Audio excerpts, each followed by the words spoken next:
10, 9, 8, 7, 6, 5, 4, 3, 2, 1.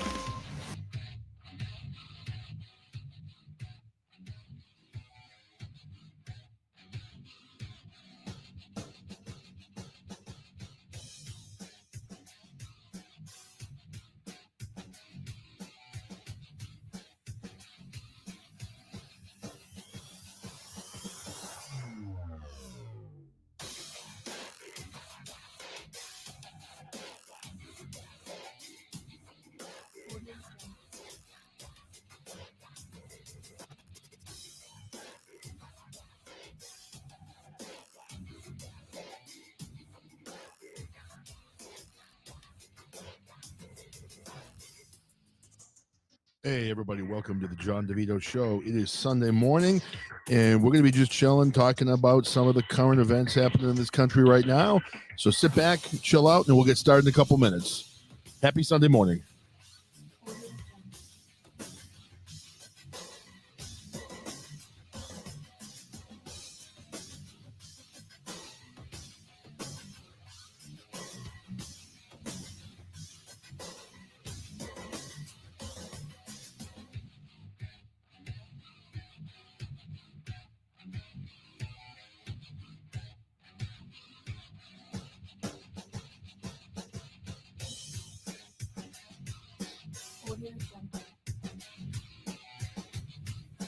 All right, everybody, welcome to the John DeVito Show. It is Sunday morning, and we are at the end of February here in Massachusetts, and we're pretty jacked.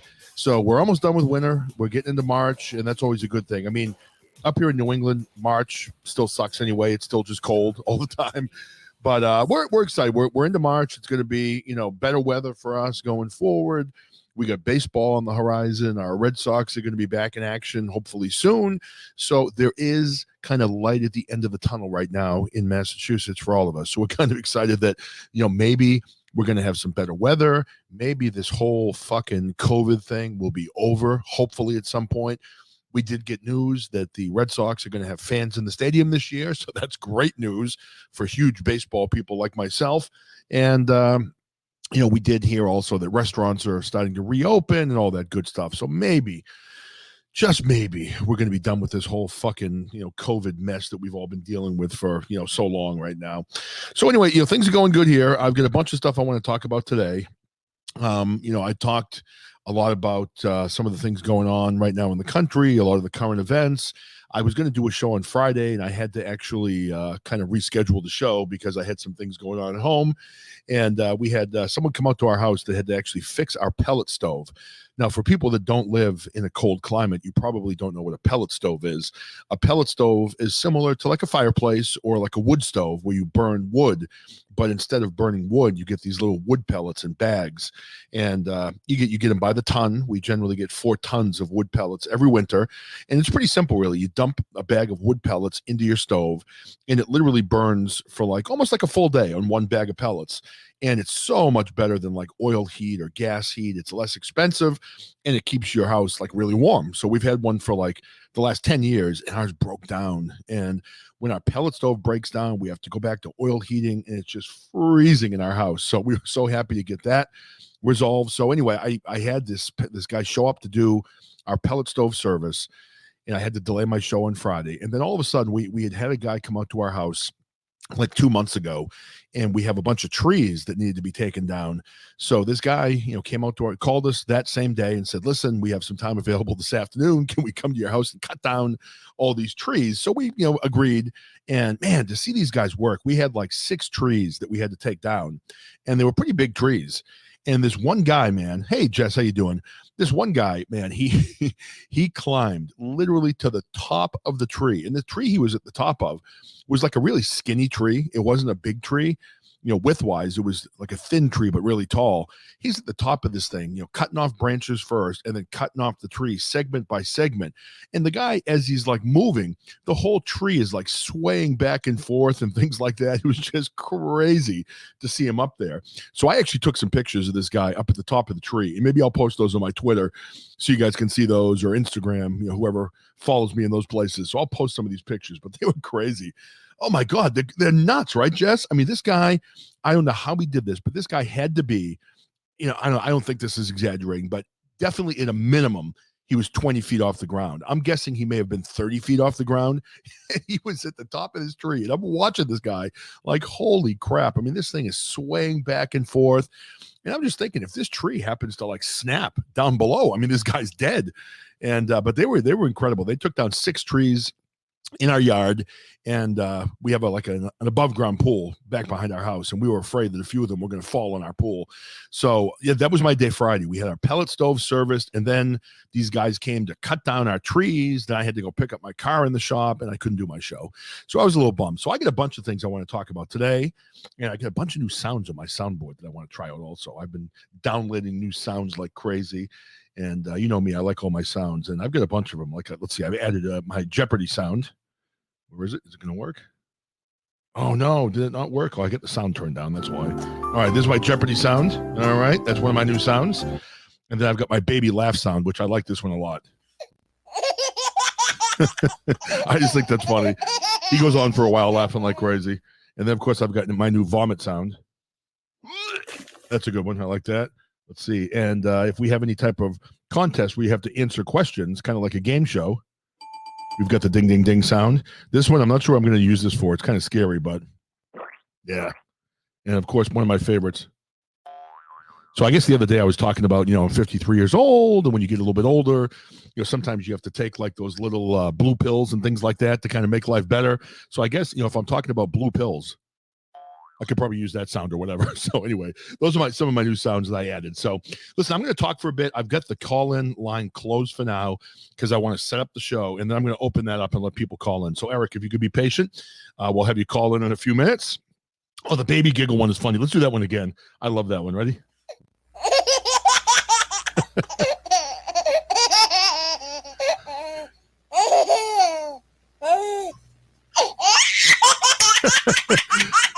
I don't know what was happening in his life, man, but whatever was going on, man, he was happy as hell. I love that one. So, all right. Anyway, I get a bunch of things I want to talk about today. So I guess, we'll start with what's going on today. Is anybody out there excited about Trump speaking today? I'm excited to watch him speak. I'm excited that the Republican Party is getting a chance to kind of reorganize and have this conference down in Orlando right now. And I'm interested to see what he is going to do or what he is going to say. Now, I think some people are expecting some type of big announcement from Trump. I don't know if that's going to happen, but I'm excited to see him actually speak. And I've seen some theories about some of the things he could do moving forward. One of the things that I really like is that when people talk about, people are thinking about Trump 2024, which, could very well happen. Who knows? I like the idea of him running against Marco Rubio down in Florida for a seat in Congress. And can you imagine if he ran and won and the Republicans took the majority back? He could literally be Speaker of the House, which would be absolutely amazing. And then he could actually go after like Biden and Kamala Harris and things like that, kind of like they've gone after him for the last 4 years. So I have no idea what's going to happen, but I am excited to see Trump speak. And I got to say, you all know me. I'm not a fan of Biden. I'm not a fan of the way the Democratic Party is gone.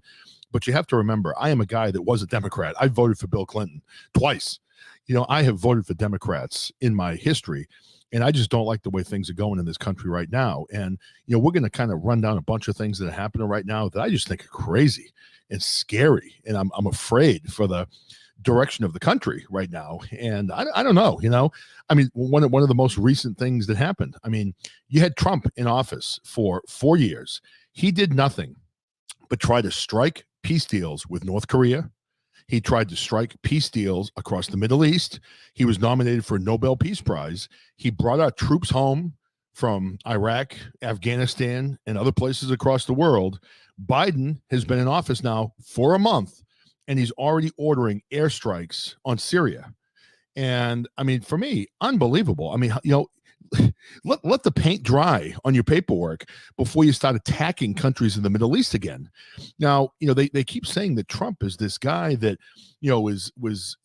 could destroy world peace and could, cause us to be attacked by other countries. I mean, all I saw from Trump was Trump would stand up to countries that were threatening us, but he did everything in his power to end wars and bring soldiers home. And now you've got our guy Biden, who is out there bombing Syria. And I'm not sure if some of you have seen the videos, but I've kind of gotten big on TikTok lately. I actually enjoy TikTok quite a bit. I like it a lot better than I did Facebook. And there was a video of this woman from Syria who was literally like standing in the rubble of where the bombs hit. She looked like anybody's mom.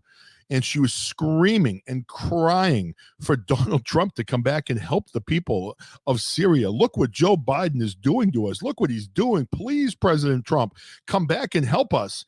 To see that, really, like, I literally had tears in my eyes as I was watching that last night. And it was just so sad to see, this woman standing in the rubble of, if it was her town, her house, whatever it may have been. And just crying for help and saying, look what Joe Biden has done to my country. And again, 30 days into it, I mean, is our first reaction to go in and attack and shoot missiles in another country? Is that what's needed? I mean, Trump did what he could to broker peace through the Middle East. And we've got this guy coming in now who is attacking people and, shooting missiles at Syria. So for me, completely ridiculous.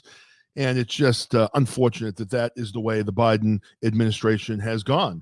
So, yeah, I see, Eric, I'm looking back up in the chat. Yes, Marco Rubio's 2022 election year. I would love to see Trump run against him. You're right. And what Biden's doing is creating more instability in the Middle East. And it's just crazy. And now I was watching some other stories and reading about what's going on also with the Keystone Pipeline. I mean, as we all know, Biden came into office and one of the first executive orders that he signed was to completely shut down the production of the Keystone Pipeline. Now, if you look into the families of a lot of the powerful people that are in Washington, now when I say powerful people, I'm talking about Joe Biden. I'm talking about Kamala Harris. I'm talking about Nancy Pelosi. I'm talking about Mitt Romney. They all have sons that work in the oil industry in the Ukraine. They all have big executive jobs. Now, Hunter Biden makes $50,000 a month for being on the board of, what is it, Burisma, I think is the name of the company. I didn't write it down, but I believe that's the name of the company. So you've got these four major Democratic politicians who all have sons on the board of major oil companies in the Ukraine and places like that. So what is the first thing they do? They come in and they shut down production of the Keystone Pipeline. So it's basically cutting off any competition from the U.S. that we could put up against the Ukraine and giving all the business back to those oil companies where their sons all are on the board and they profit from the money that's being brought in from those oil companies in the Ukraine. So if you look at that, I mean, you look at the widespread corruption. I mean, we're coming in now, we're attacking Syria. We're coming in now, and we're finding out that Biden and many of the Democrats have ties to the oil companies in the Ukraine and in the Middle East. And does it make sense that maybe that's why they shut down the Keystone Pipeline? Maybe it wasn't about, saving the environment and, being good for the planet and, killing 70,000 jobs in the meantime. They're supposed to be the party that cares about the working man, but they just cost a bunch of working men and women their jobs on that Keystone Pipeline. So we've got, operation, we've got this operation going on. We've got, what happened again in Syria. And then how about Operation Talon? Is anyone familiar with that? Now, we've got in this country, we had Operation Talon. Now, I'm not sure if anybody is familiar with what Operation Talon was, but this is something that Trump put into place, and it was executed through ICE. It was a nationwide operation to remove illegal, convicted sex offenders who are in this country illegally. So we had, illegal aliens coming into this country. Some of them were convicted of sex crimes in this country. Others came into this country with records of convicting, sex offenses. So Operation Talon would round up these people and get them the hell out of our country. Okay, that's something Trump did. Joe Biden, with a stroke of a pen, eliminated Operation Talon. So now you have illegal aliens who are in this country. And of course, as you know, Biden and his people are welcoming them right over the border. They shut down production of the wall as well. And now they're refusing to remove illegal aliens who have been convicted of sex crimes in this country. They are refusing to remove them from this country. I mean, are you kidding me? Are you kidding me? What does this party stand for? And it amazes me that anybody could have voted for a party that really has this type of platform where they're doing nothing but, abusing the American people, taking advantage of us financially, and they are exposing our children to things like this, where now, they're not going to be removing convicted sex offenders from the country because Joe Biden decided, well, Operation Talon, we don't need that. We're going to get rid of that. So, I mean, just insane, some of the things that are going on. Now, if you don't remember also, when Trump was in office, there was a lot of talk about him keeping kids in cages. Remember that down on the border? I mean, they had AOC down there crying, and Trump, down on the border, he's building this wall. He's keeping illegal aliens out of this country. He is ripping children out of the arms of their parents and separating them from their parents and keeping them in cages. And he's a horrible man. On and on and on and on, right? We all heard that. And, unless you don't have a heart in your body, I mean, it does get you. I mean, again, I'm a guy that was a Trump supporter. And I looked at these videos and I'm like, man, if he's really doing this, what an asshole. I mean, I'm not going to lie. Those are some of the thoughts that came into my mind. I'm like, how could he put kids in cages? How could he do this? But then you investigate a little bit further. Where did these cages initially come from? Did Trump have these cages built? Did Trump have these cages put in place? No. These cages were built by Obama and Biden. That's where the cages came from when Obama was president and Joe Biden was vice president. Now, you have to give Joe Biden credit, though. He may not know that this was going on because he was busy dealing in the Ukraine, profiting off his speeches through his son, Hunter Biden. So he may not have been involved. This might have just been an Obama thing, because Biden was off making money, in the Ukraine when all these things were happening. So you can't completely blame him. So I guess you could say it's on Obama. So anyway, these cages that were built by Obama and Biden, apparently when there were children that were separated from their families, they were put in these devices. I haven't seen them. I don't know if they're actually cages or what they are, but that was Trump. He's an evil dictator, blah, blah, blah, blah, blah, all that bullshit that we've heard for, God knows how long, right? So now we are in the Joe Biden administration. And apparently there have been a lot of children coming to this country without parents, and they have been coming in without any parental supervision, coming across those open borders that Joe Biden wanted so much. And as they come in, guess where they're being put? They're being put in not cages, but Jen Psaki there, the Miss Circle Back woman there that is just too dumb for whatever. She's saying, well, they're not cages. They are actually containers. So now Biden isn't putting the kids in cages. He's putting them in containers, and that's a better thing. So, the double standard that we see here is just absolute bullshit. I've got some other points I want to touch on before I open up the lines. Let me scroll back in the chat a little bit because I haven't been looking at it. So give me a second to scroll back. I'm going to comment on some of your points and things you've said in here, and then we're going to move on to the other issues I want to talk about. Okay, yeah, Trump exposing them with their britches down. Dems do not practice what they preach. It's hypocrisy, plain and simple. That's always what they've done. That's one thing the Democratic Party has always done. The Democratic Party is the party of slavery. They are the party that has been against the rights of human beings. They are for government control. They are not for the people. They say they're for the people, but they are not. And they never practice what they preach. What they say when they campaign always sounds great on paper. We care about the poor in our cities. We care about, making things equal for African Americans, for poor white Americans, for Hispanic Americans. We support human rights. I mean, they come up with a nice narrative. The problem is, once they're in power, that narrative goes out the window and they focus on what's important. That is their political gain, their political interest, and their ability to make money. So they never practice what they preach. And let's see, I see Biden has also been busy protecting, Epstein and company as well. I've got that on my list today. We're going to talk about that as well. I completely agree. So give me a second while I get to that. That's going to be a few minutes down the road, but I have that on my list also. I have a bunch of different things I want to talk about right now. All right, the other thing that's really getting me, you guys know this, if you follow me on Instagram, if you follow me on Twitter, if you follow me on TikTok, I'm posting like crazy about the Coca Cola diversity training. And I had something fun set up on Friday. I had a phone number that I was going to call at the Coca Cola company, and I tested it before the show, and actually you did have a live person that actually picked up that number. So I was going to call Coca Cola and actually ask them about some of their new products. Do they have anything that helps make me less white, or do they have any type of products that are chocolate in nature? So I was going to ask them some funny questions, but unfortunately we couldn't do that. Maybe I'll save that for this upcoming week. But it's funny I did some research the last couple of days.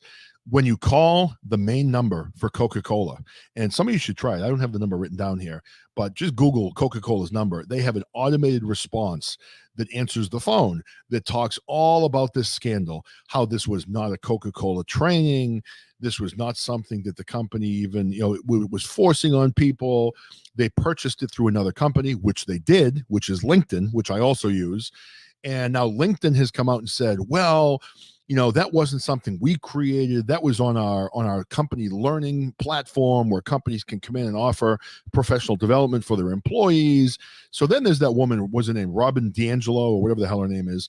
I looked her up also. So I found her on the internet, and I found her personal website, and she has a big disclaimer on her website now also, where she says, well, that training program they put out, it was based on the book that I wrote about white privilege, but really, they kind of twisted it and turned it to their own thing, and my name shouldn't have been on that.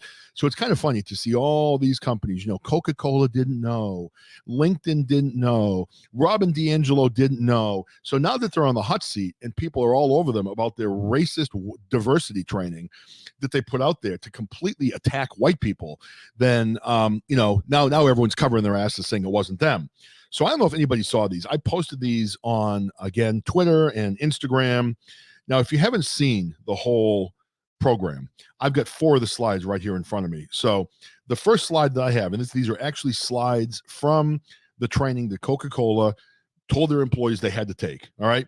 Number 1, confronting racism, understanding what it means to be white and challenging what it means to be racist. So that's one of the opening slides, okay? This is the one that really gets me. This is the one that really pisses me off more than anything else.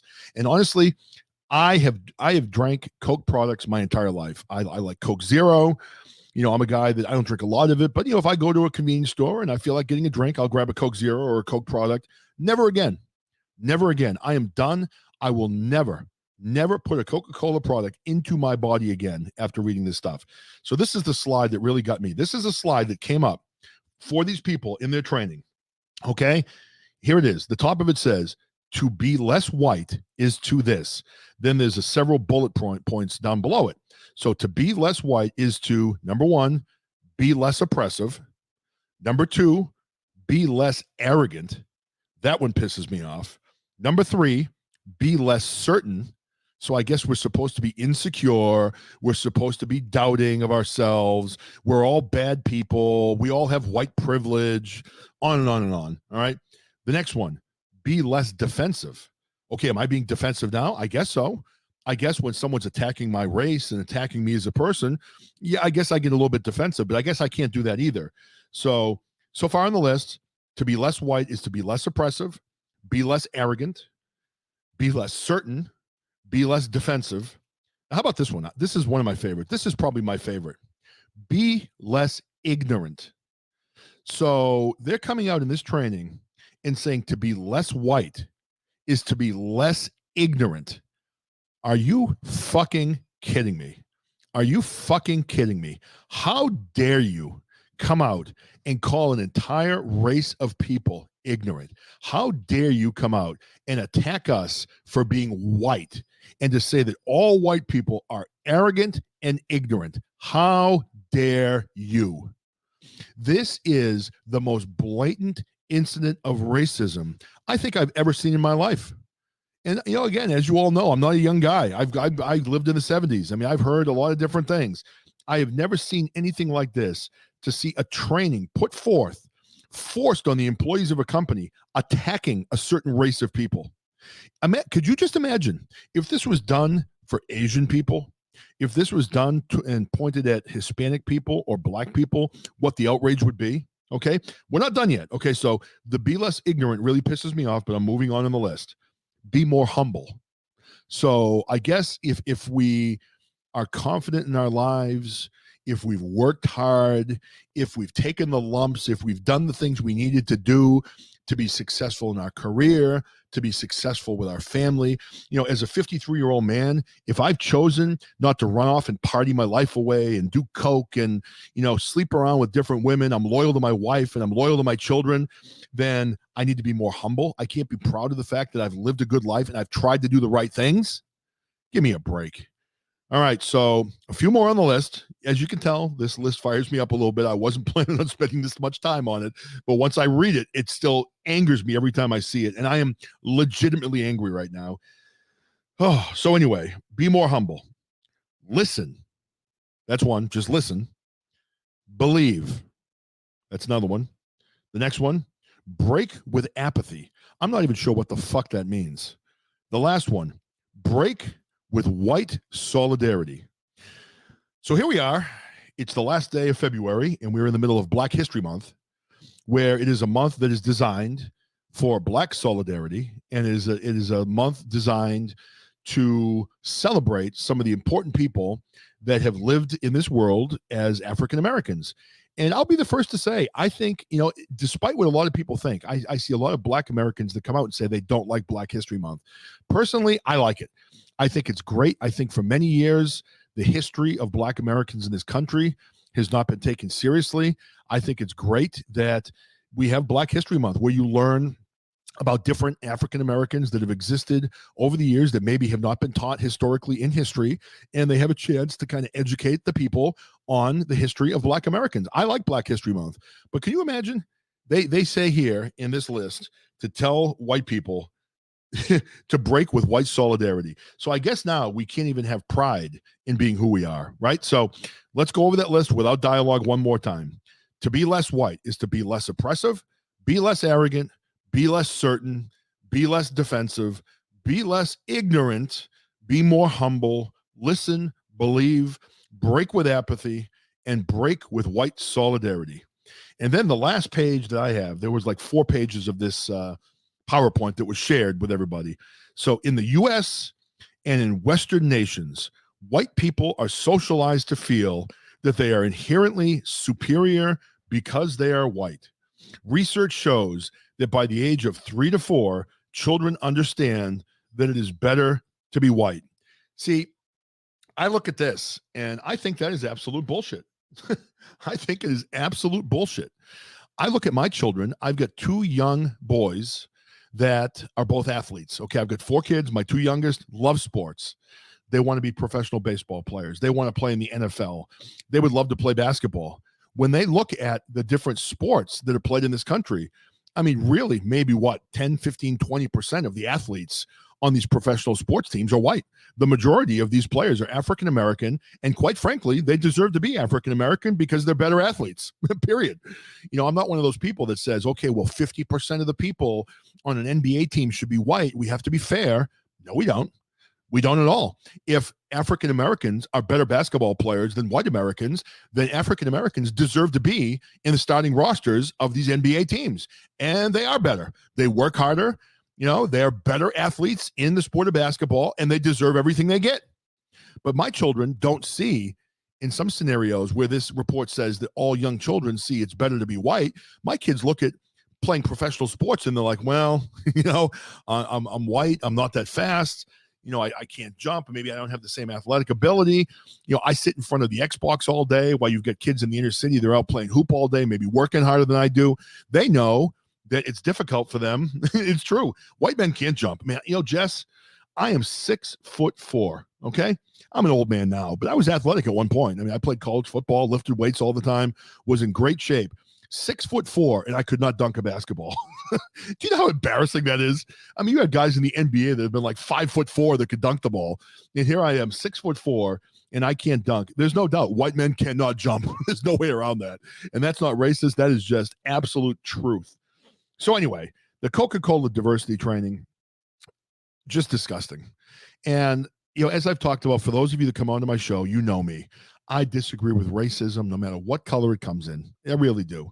I don't care what color person you are. I don't care what your sexuality is. None of those things matter to me. It doesn't matter. Good people are good people. Bad people are bad people. And again, the color of your skin means nothing to me. I see people. I don't see color.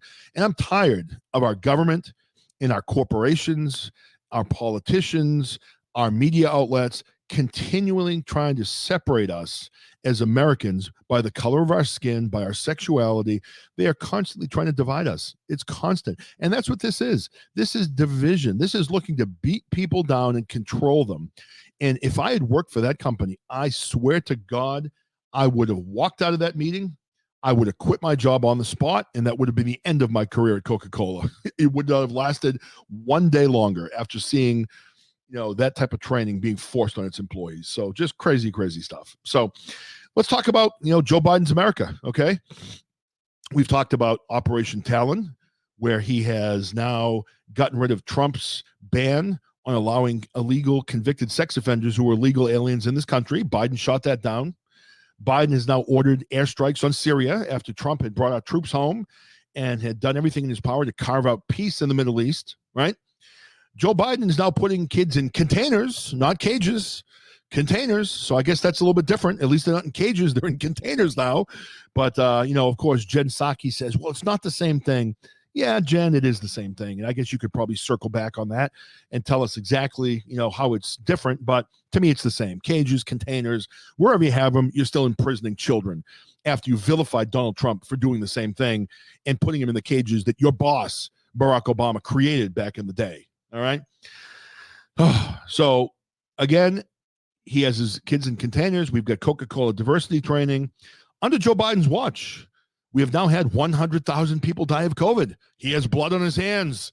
Isn't that what they said about Trump? Biden came in. He was going to have his big plan to combat COVID, right? He was going to stop COVID. Trump didn't know what he was doing. Trump was a failure. Trump was killing Americans. Now, we could have that conversation about New York Governor Mario Cuomo. But again, no, the press isn't reporting on the number of people that he has killed in nursing homes during his tenure. They are covering him up. But instead attacking governors like DeSantis down in Florida, who's done a great job with his state. So Cuomo can kill people in nursing homes, not get in trouble for it. The media doesn't report on it. Instead, they are turning all their vitriol onto Trump and onto DeSantis. But I'd still like to know, what is Joe Biden's big plan? What's his big plan to stop COVID? Was it to wear 2 masks, or is he going to improve that? Are we going to wear 3? Are we going to wear 4? Maybe if we all wear 10 masks, we'll all be safe. So that's the big plan that Joe Biden's come out with. So far, he's done nothing to improve the distribution of the COVID vaccines. I mean, we have the vaccines under Trump. 2 of them were completed and 1 was in the final stages, which has now been completed. So everyone laughed at Trump when he said that we would have vaccines ready by the end of the year, which of course he did do. And now he's getting no credit for that. But Joe Biden came into office to fix this quote unquote mess that he inherited. Where are the vaccines? How come nobody can get them? The website's crashing. People can't get vaccines, right? What is Biden doing to fix that? Absolutely nothing. Oh yeah, Andrew Cuomo. What did I call him? Mario Cuomo. Andrew Cuomo. Yeah, I'm bad with names. So Andrew Cuomo, not Mario. But Andrew Cuomo, yeah, he's a joke. He's killing the elderly. Now, why do I think Mario Cuomo? For some reason, that name comes into mind. I don't know. But anyway, it's Andrew Cuomo. Thanks for the correction, Eric. I appreciate that. Was it his dad? All right. That's why I knew I had that name somewhere. Okay. That's where I had that. See, I'm old. I would think of those things. All right. So moving forward now, we talked about, Biden killing all these people with COVID, just like they said Trump did. But of course, now part of this new relief package, right? The 1.4 trillion, we're sending money to Wuhan, China. All right. Way to go, Joe Biden. So Wuhan, China was the place where the coronavirus originated.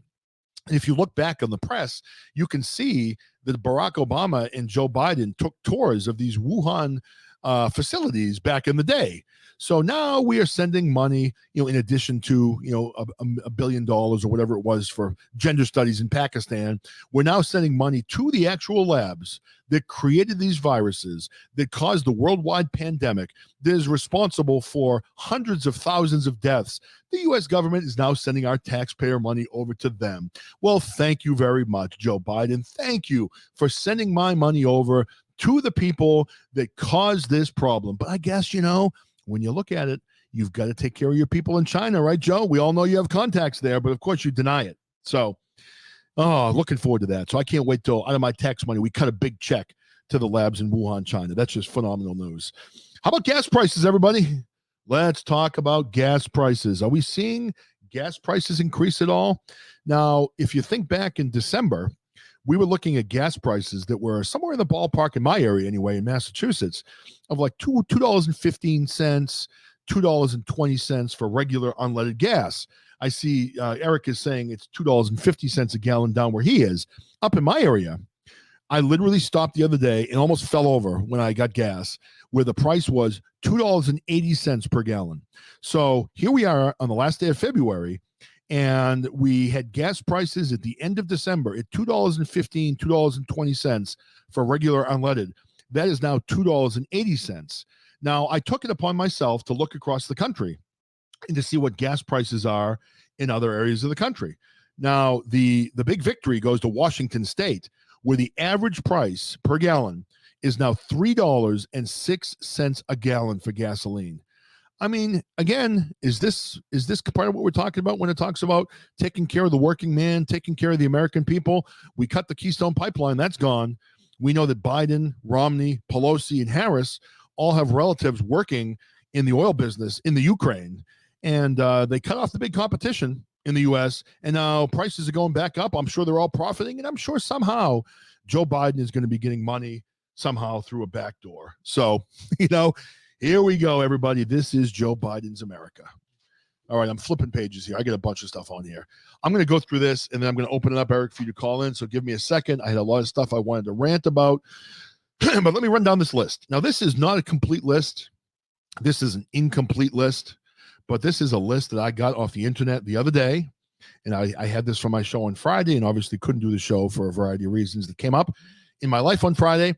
So let me run down some names for you. Okay, see if you recognize any of these names. All right. We've got Bill Clinton. All right. I think you all know who that is. The president, the most respected man in recent times, the man that had an intern in the Oval Office and he soiled himself on her dress and used a cigar on her. A very presidential guy. Bill Clinton is on the list. Prince Andrew, Naomi Campbell, a very famous Victoria's Secret model. If you don't know her, African-American lady, very beautiful. She's on this list. Kevin Spacey is on this list. Now, big surprise, where Kevin Spacey was arrested actually in Massachusetts for, I don't know if this story even made it national, but this was, if you're in Massachusetts, a big vacation place of the famous and the wealthy is Martha's Vineyard, that area, Nantucket. They're islands off the coast of Massachusetts. And in the summer, they're very hot vacation spots, with multi-million-dollar homes. A lot of rich and famous people have summer homes there. So Kevin Spacey got arrested on the Cape for molesting a young teenage boy. So he got arrested, but the whole thing kind of hushed up and went away, and the charges were dropped. I'm sure Kevin Spacey probably paid him off. So Kevin Spacey's on this list. Chris Tucker, another guy that's been in a bunch of movies. He was in those Jackie Chan movies. He was the African-American guy, the cop, along with Jackie Chan. I can't remember the name of the movies, but they were pretty funny movies. Alan Dershowitz, one of OJ's attorneys. He's from Massachusetts, one of the most well-known attorneys in the world. Ted Kennedy, one of the Kennedy members, a Democrat, a long-standing Democratic politician from Massachusetts. Alec Baldwin, pretty well-known actor, right? Courtney Love, that's Kurt Cobain's wife, who also became a rock star and is a pretty well-known woman. Anyone want to guess what this list is? All right, we're going to keep going. Israeli Prime Minister Ehud Barak, I don't even know how to say his name, but he is on the list. U.S. Senator George Mitchell. Leslie Wexler, the CEO of Victoria's Secret. Now, if you think about this person, Leslie Wexler, the CEO of Victoria's Secret. What is Victoria's Secret? Victoria's Secret is a company that has underwear, lingerie, everything. They do everything in their power to, sexualize women. And hey, I'm a man. Believe me, if my wife comes home with a Victoria's Secret bag, I'm happy about it. But if you look at their models, you look at the girls they use in their campaigns, they're all teenage girls. They're young girls. They're sexualizing young girls. That's what Victoria's Secret does, right? So Leslie Wexler, the CEO of Victoria's Secret, also made this list, okay? Some of these names actually kind of get me. So Jean-Luc Brunel is on this list. He is with MC2 Model Agency, who again deals with young, beautiful models. Stephen Hawking, scientist. Jaron Lantier, another scientist. Steven Pinker, another scientist. Bill Gates, pretty well-known guy, right? Treasury Secretary Larry Summers, who is also a professor at Harvard. David Copperfield and his wife, Claudia Schiffer. Gwendolyn Beck, she ran for the U.S. House of Representatives. And this list goes on. We've got Andres Pastrana, and he was the president of Colombia. Joel Pascoe, member of the Board of Governments. We got Tom Pritzinger, who is the CEO of Hyatt Hotels. Ed Tuttle, another hotel titan from abroad. Alberta and Linda Pinto. So they are a very well-known people in the Paris, I guess, clothing business. Casey and Laura Wasserman on the U.S. Olympic Committee. Now, we've heard about things like things happening to the gymnasts on the Olympic gymnast team. You've got two people on this list that were with the U.S. Olympic Committee. And then we've also got a very well-known hairstylist to the stars, Frederick Fika. Now, I know that we've heard a lot of other names, and you probably have all figured out who these people are, but these are all people that were reported to be on Epstein's Island, okay? Bill Clinton flew there 26 times. 26 times. And we're hearing stories about how the Clinton Foundation and other groups are really tied into some of the things that happened in Epstein's Island, that are happening in child sex trafficking. And, I want to report back to an interview that I heard from many years ago from childhood actor Corey Feldman. If you remember him, back in the 80s and 90s, you had the two Coreys, Corey Feldman and Corey Haim, were in tons of movies. They were cute little teenagers. If you don't know who they are, if you saw The Lost Boys, they were both in that. They were in The Burbs. Actually, I think it was just Corey Feldman in The Burbs, but they were in a bunch of movies together. License to Drive was another one they were in movies with. I mean, they were in movies together. They were hysterical, and everyone loved the two Coreys in movies back in the day. Well, Corey Haim committed suicide. He killed himself. He was a well-known childhood star who committed suicide, and Corey Feldman has been telling the story for many, many years, and people have called him nuts. They said he's crazy, he's this, he's that. They've done everything to discredit him. But what Corey Feldman came out and said was point blank, that across the entertainment business, it is nothing more than a giant pedophile ring where when you have young children in these movies, you have young children who are the entertainment business, there is no one that can protect them because the pedophilia is so widespread that all of them are literally molested at one time or another. Now, if you look at Corey Haim, he said that he witnessed, point blank, he witnessed a very, very, very famous Hollywood star who everybody knows. And he's been in a lot of movies and he's still relevant today. He witnessed this Hollywood star raping Corey Haim when he was a young boy. And he said that Corey Haim was raped on multiple occasions by multiple people. And he said the same thing had happened to him. Eventually, Corey Haim turned to drugs, turned to alcohol, and committed suicide. So this is what we're seeing, across Hollywood. This is what we're seeing across government. We are seeing a widespread ring of sexual abuse being, hidden across all areas of government, of the wealthy people in this country. Now, Eric, you can help me. You're in the chat. I'm about to wrap up my monologue, and I'll let you call in a second. And I didn't realize I was going to go on for this long. That's what I was just going to ask you. That was the question I was going to ask you, Eric. You and I, man, we think, you know what? Actually, now that you typed that, I'm going to let you in because I want to talk about her. I'm going to let you in. So I'm opening up the call. Call in. That's exactly where I wanted to go with my next conversation. So let me introduce this, Eric, and I'll let you talk about what you know about this as well. But there were recent allegations of Heather O'Rourke. Now, if you don't know who Heather Carol O'Rourke Ann from Poltergeist. if you've ever seen Poltergeist, she's the little girl, the big star of the show. It says They're here. and it was made to look like she had a blocked intestine.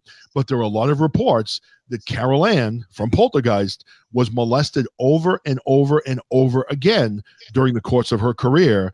And then something may have gone awry in one of the encounters where she died from the encounter, and it was covered up by the media and covered up by the people around her to look like she had died of a blocked intestine, when in actuality she had died from some type of sex escapade that went wrong. Now, Eric, what do you know about that whole story? Because that's exactly Well, I think because I couldn't think of her name. I think it's like, from what I could tell, it was basically an allegation from an anonymous source who alleges that that she was sexually abused on the set of like a short-lived TV special called Rocky Road back in the mid 1980s.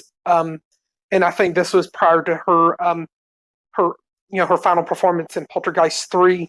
And it happened in the same studio where Pee Wee Herman actor Paul Reubens, I think, was had worked, the same Paul Reubens who was caught masturbating in a theater, and also the same studio where the game show Jeopardy is filmed. Is that in the same place? I didn't realize it was the same place Jeopardy was filmed. Mm-hmm. I did not know that. Wow. No, but well, I read some scary things, because in the interview that Corey Feldman was talking about, where he was talking about Corey Haim being raped, I think he actually touched on Heather O'Rourke also. And there was something that was written in one of the articles. I don't know if this is true or not, so take this with a grain of salt. But one of the people being interviewed was saying that this apparently elite group of sex traffickers is so arrogant that they actually, in some cases, have taken, now bear with me, this is disgusting to hear, and this may be untrue, but this was reported in one of the same articles that Feldman was talking, where they have taken the skin of children and turned the skin of children into belts and boots that they proudly wear around in plain sight of everybody.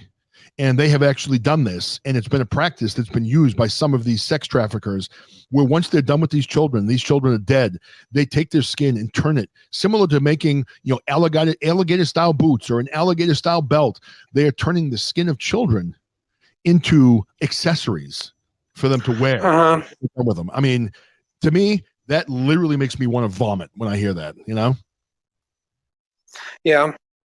And I think in like Heather O'Rourke's case, what had happened with her was she was, her cause of death was listed as cardiac arrest stemming from,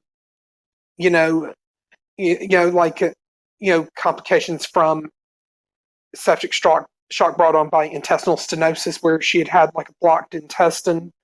But about a year before she died, she was misdiagnosed as having Crohn's disease, but where the allegation from the anonymous source, who was believed to be a former child actor, who we don't know this person's name and whether this child actor is a he or a she, who is bounced in and out of rehab, alleges that in one of the escapades that they had inserted something in her anally, which listener discretion is advised. Yep. As that is that the description this accuser made is graphic, and it does would kind of have you wondering if the Hollywood pedophile ring paid the Kaiser Permanente hospital group and doctors to just doctor the report that and intentionally misdiagnose her and tell her family some bullcrap story. Yeah, when you think about it, and you think about literally all the childhood stars over the years that have had problems. They always say that, well, they can't handle the fame, they can't handle the attention. Maybe it's not the fame that's gotten to them. Maybe over the years it's been more than just the fame. Like if you look at someone even like Michael Jackson, all right? I mean, Michael Jackson was a guy that was very famous, very young. He was a member of his family singing group, the Jackson 5. He was the lead singer when he was a little boy. I mean, he must have been, I don't know, 7, 8, 9 years old, whatever he was. You look at Michael Jackson, you look the fact later in his life, he became a pedophile. and he was having children sleep at his ranch, and he was masturbating in front of these children. He was touching children. And you look at the different things that he did. I mean, how do we know that if Michael Jackson was running around in clubs, running around on TV shows, running around doing all the things he did, I'm guessing that probably similar to a Corey Haim or a Corey Feldman or, Carol Ann from Poltergeist, I'm sure that Michael Jackson probably at some point in his life was sexually abused. Did his parents know? Maybe, maybe not. And, I think sometimes the abusers can keep it very secret from the parents. So you have to wonder, was Michael Jackson abused? Were there other children that have become troubled child stars? I mean, look at Macaulay Culkin. Yeah. Look at Macaulay Culkin. I mean, he was a superstar as a child. His life fell apart. He spiraled into alcohol, into drugs. And he really has never made any attempt to really seriously come back into Hollywood. Well, and you have to wonder if the same thing happened to him. I mean, it's if this pedophilia ring is so widespread, and if these Hollywood executives and if these movie producers and if these politicians are all involved, then these children have no place to go. I mean, they're just being served up to these sick bastards who are taking advantage of them when they're innocent and young, and it's disgusting, Well, and then I know the parents of these, young child stars, whether they knew what was going on or not, or they really, in this case, should have known what was going on, but the only thing about the parents of these young child stars is all they were probably seeing was green and hearing the cash registers ringing. Well, yeah, when you look at, I don't know if you saw the documentary that was on about, a couple of the kids that spent a lot of time at Michael Jackson's ranch, but I mean, that's kind of what they talked about. I mean, the parents, hi, Chris, kind of like starstruck, and I can see that a little bit. I mean, when my son Matt was in that movie recently. Hey, Chris, when my son Matt was in that movie recently, I was less than 5 feet away from Leonardo DiCaprio. And here I am. I'm not generally a person that's, impressed by people. But when you're that close to someone like that, you're like, wow, that's like one of the biggest movie stars in the world. And he's right there. If he wanted to, spend a little extra time with my son Matt, I'd probably be like, geez, yeah, he could mentor him. He could maybe help him. Maybe knowing Leonardo DiCaprio would get him into a movie. I mean, who knows? But you don't think that these people maybe have like sinister intentions behind the scenes. And I think some of them do. And I mean, we're talking about, all the different people. Now think about someone like Bill Cosby. All right. We're talking about people. Or R. Kelly. Yeah. Well, Bill Cosby was the African-American version of Mike Brady. He was the black Brady Bunch father. He was father of the family, the Huxtable family on the Cosby Show. He was a doctor. His wife was a lawyer. And I thought it was a great show because most of the shows you've seen over the years, back then anyway, were about, black families that lived in poverty. You had Good Times, where you had J.J. Walker, Dynamite, where they lived in the ghetto or the south side of Chicago and they didn't have money. This was one of the first families you saw where it had a black Americans. The husband was a doctor. The woman was a lawyer. They were wealthy. They were getting good educations. The kids were in private school. So it showed a whole new generation of, I guess, maybe black children, white children, whatever, that, again, it's possible for everyone in this country to do well. And I thought it was a very progressive show. It was a great show. And honestly, if I were to meet Bill Cosby, I would have been like, holy shit, it's Bill Cosby. Wow. I mean, this is a guy that, started off by making the cartoon Fat Albert. He was all the voices in that show, wrote the cartoon. He was a comedian. He was the comedian that came out and told Eddie Murphy not to be so rude in the beginning of his career with all the swears all the time. And I remember Eddie Murphy being pretty angry with him and did a comedy routine kind of ripping on Bill Cosby for kind of policing his language. And then you get this guy that's like the all-American family, like I said, kind of like the black Mr. Brady on the Cosby Show. I mean, little did you know that this guy was drugging and raping women all throughout his life. I mean, imagine if you were a woman and you met Bill Cosby. Would it ever even enter your mind that Bill Cosby, Mr. Huxtable, would drug you and rape you, when you met him? I mean, it wouldn't even enter your mind, but it just shows some of the deviant behavior that's been existent in Hollywood for all these years. And it's not just in Hollywood. I mean, it's across the politicians. It's across a lot of the wealthy in this country. And as you mentioned earlier, Eric, where's all the outrage about Epstein's Island? Where is it? They've got Maxwell in custody. You can't tell me she's not talking. So where are the lists? Where are the people getting arrested for raping young girls on that island? Where are they? Why aren't Or these people hauled in? or why are they not? Or why are they not coming out saying it's complicated? Right, nothing. It's just silence. It's Well, just, and that silence is speaking louder than words. but yes and no. I think that when you have people out there, I mean, you have a certain segment of the population that pays attention, that cares.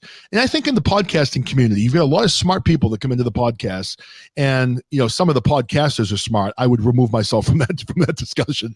But if you look at the people that really care, and the people that think outside the box, and the people that don't believe everything that the media feeds them, it's a small percentage of the population that actually thinks outside of what they're being told. I would say that probably, in my estimation, I would say a good 70%, if not more, of the American population listens to the news media. They believe them as being fact tellers. They believe them as being reporting the news. They believe the propaganda that's put out to them. And once Epstein Island, fades out of memory, then people in general don't give a damn. They forget about it. They're more interested in coming home, watching Netflix, hanging out with their family. And I'm not saying they shouldn't do this, going and drinking beer on the weekend, and they're not really paying attention to the things that happen in this country. And I think that is what the powers that be in the media and in the wealthy count on. They count on the fact that people are just going to forget, and they're not going to care, and they're not going to push. Hey, Jeremy. And that's the great equalizer. Hey, Jeremy Cummings, welcome to the show. And who's that? Bobby, also welcome to the show. Thanks for coming in. I see Jess Doc. I don't understand the appeal of pedophilia. It's not right. It's horrible. It's horrible. I don't get it. I don't get it, and I don't get why it's allowed. And we are allowing it in this country. We are allowing it in this country. But the problem is, if the powers that be in this country are all entwined in this, then it's always going to be allowed, because the people running the show are making the rules. They're doing what they do. I mean, the way I look at it, like if you looked at, when they seized Epstein's home, I'm sure a lot of you saw the painting of Bill Clinton that was taken out of his home, right? There was a painting in Epstein's house. The painting of him in the blue dress. Right. I mean, here's a giant painting of Bill Clinton wearing a blue dress with his legs crossed, sitting in a chair, pointing and winking at the camera or at the person painting the picture. Now, obviously, this was meant to be humorous. It was meant to be funny. But this just shows me the mindset of these people, where they're getting together in these groups and they think things like this are just comical. They think it's comical. They're making fun of Clinton with, Monica Lewinsky, and it's a big joke when he embarrassed the country. And it's just astounds me completely. So let me see. I'm leaning in over here. Jeremy, did you hear about the guy who was branding the women with a branding iron? I did not. So please call in and let us know what that's about. It's okay, Chris. Don't worry about it. Just sit back and listen. And, while Jeremy is calling in, if he can, maybe he can tell us that story. I wanted to tell you also, I got a few other shows coming up very shortly, which should be good. I've got another one coming up about Agape. I'm still working out the details. I had Agape reach out to me. They've got 4 more people that want to come on with me. The show may be next Sunday. I'm not sure yet. We're still trying to work out the details. So that should be coming up soon. There's going to be another installment of the Pamela Smart case where I had Sue Corcoran, who is her kind of spokesperson, reach out to me. And apparently an attorney by the name of Max Abrams is going to be introducing a bill this upcoming week in New Hampshire that's going to allow all people who have been in prison for life get a chance for parole at the 25-year mark. So I'm going to get on and interview him about the new bill that he's proposing in the state of New Hampshire, and that could actually help people like Pamela Smart maybe get a chance to get out of prison. And then, of course, the other one, as we're talking about sex rings and sex pedophilia, we're going to be interviewing the CEO of Flirt Magazine also, where he reached out to me and asked if I would interview him about his magazine, and we're going to do that. That'll be kind of like a fun show. He seems like a cool guy. He's from Rhode Island, and he apparently has a pretty well-known magazine.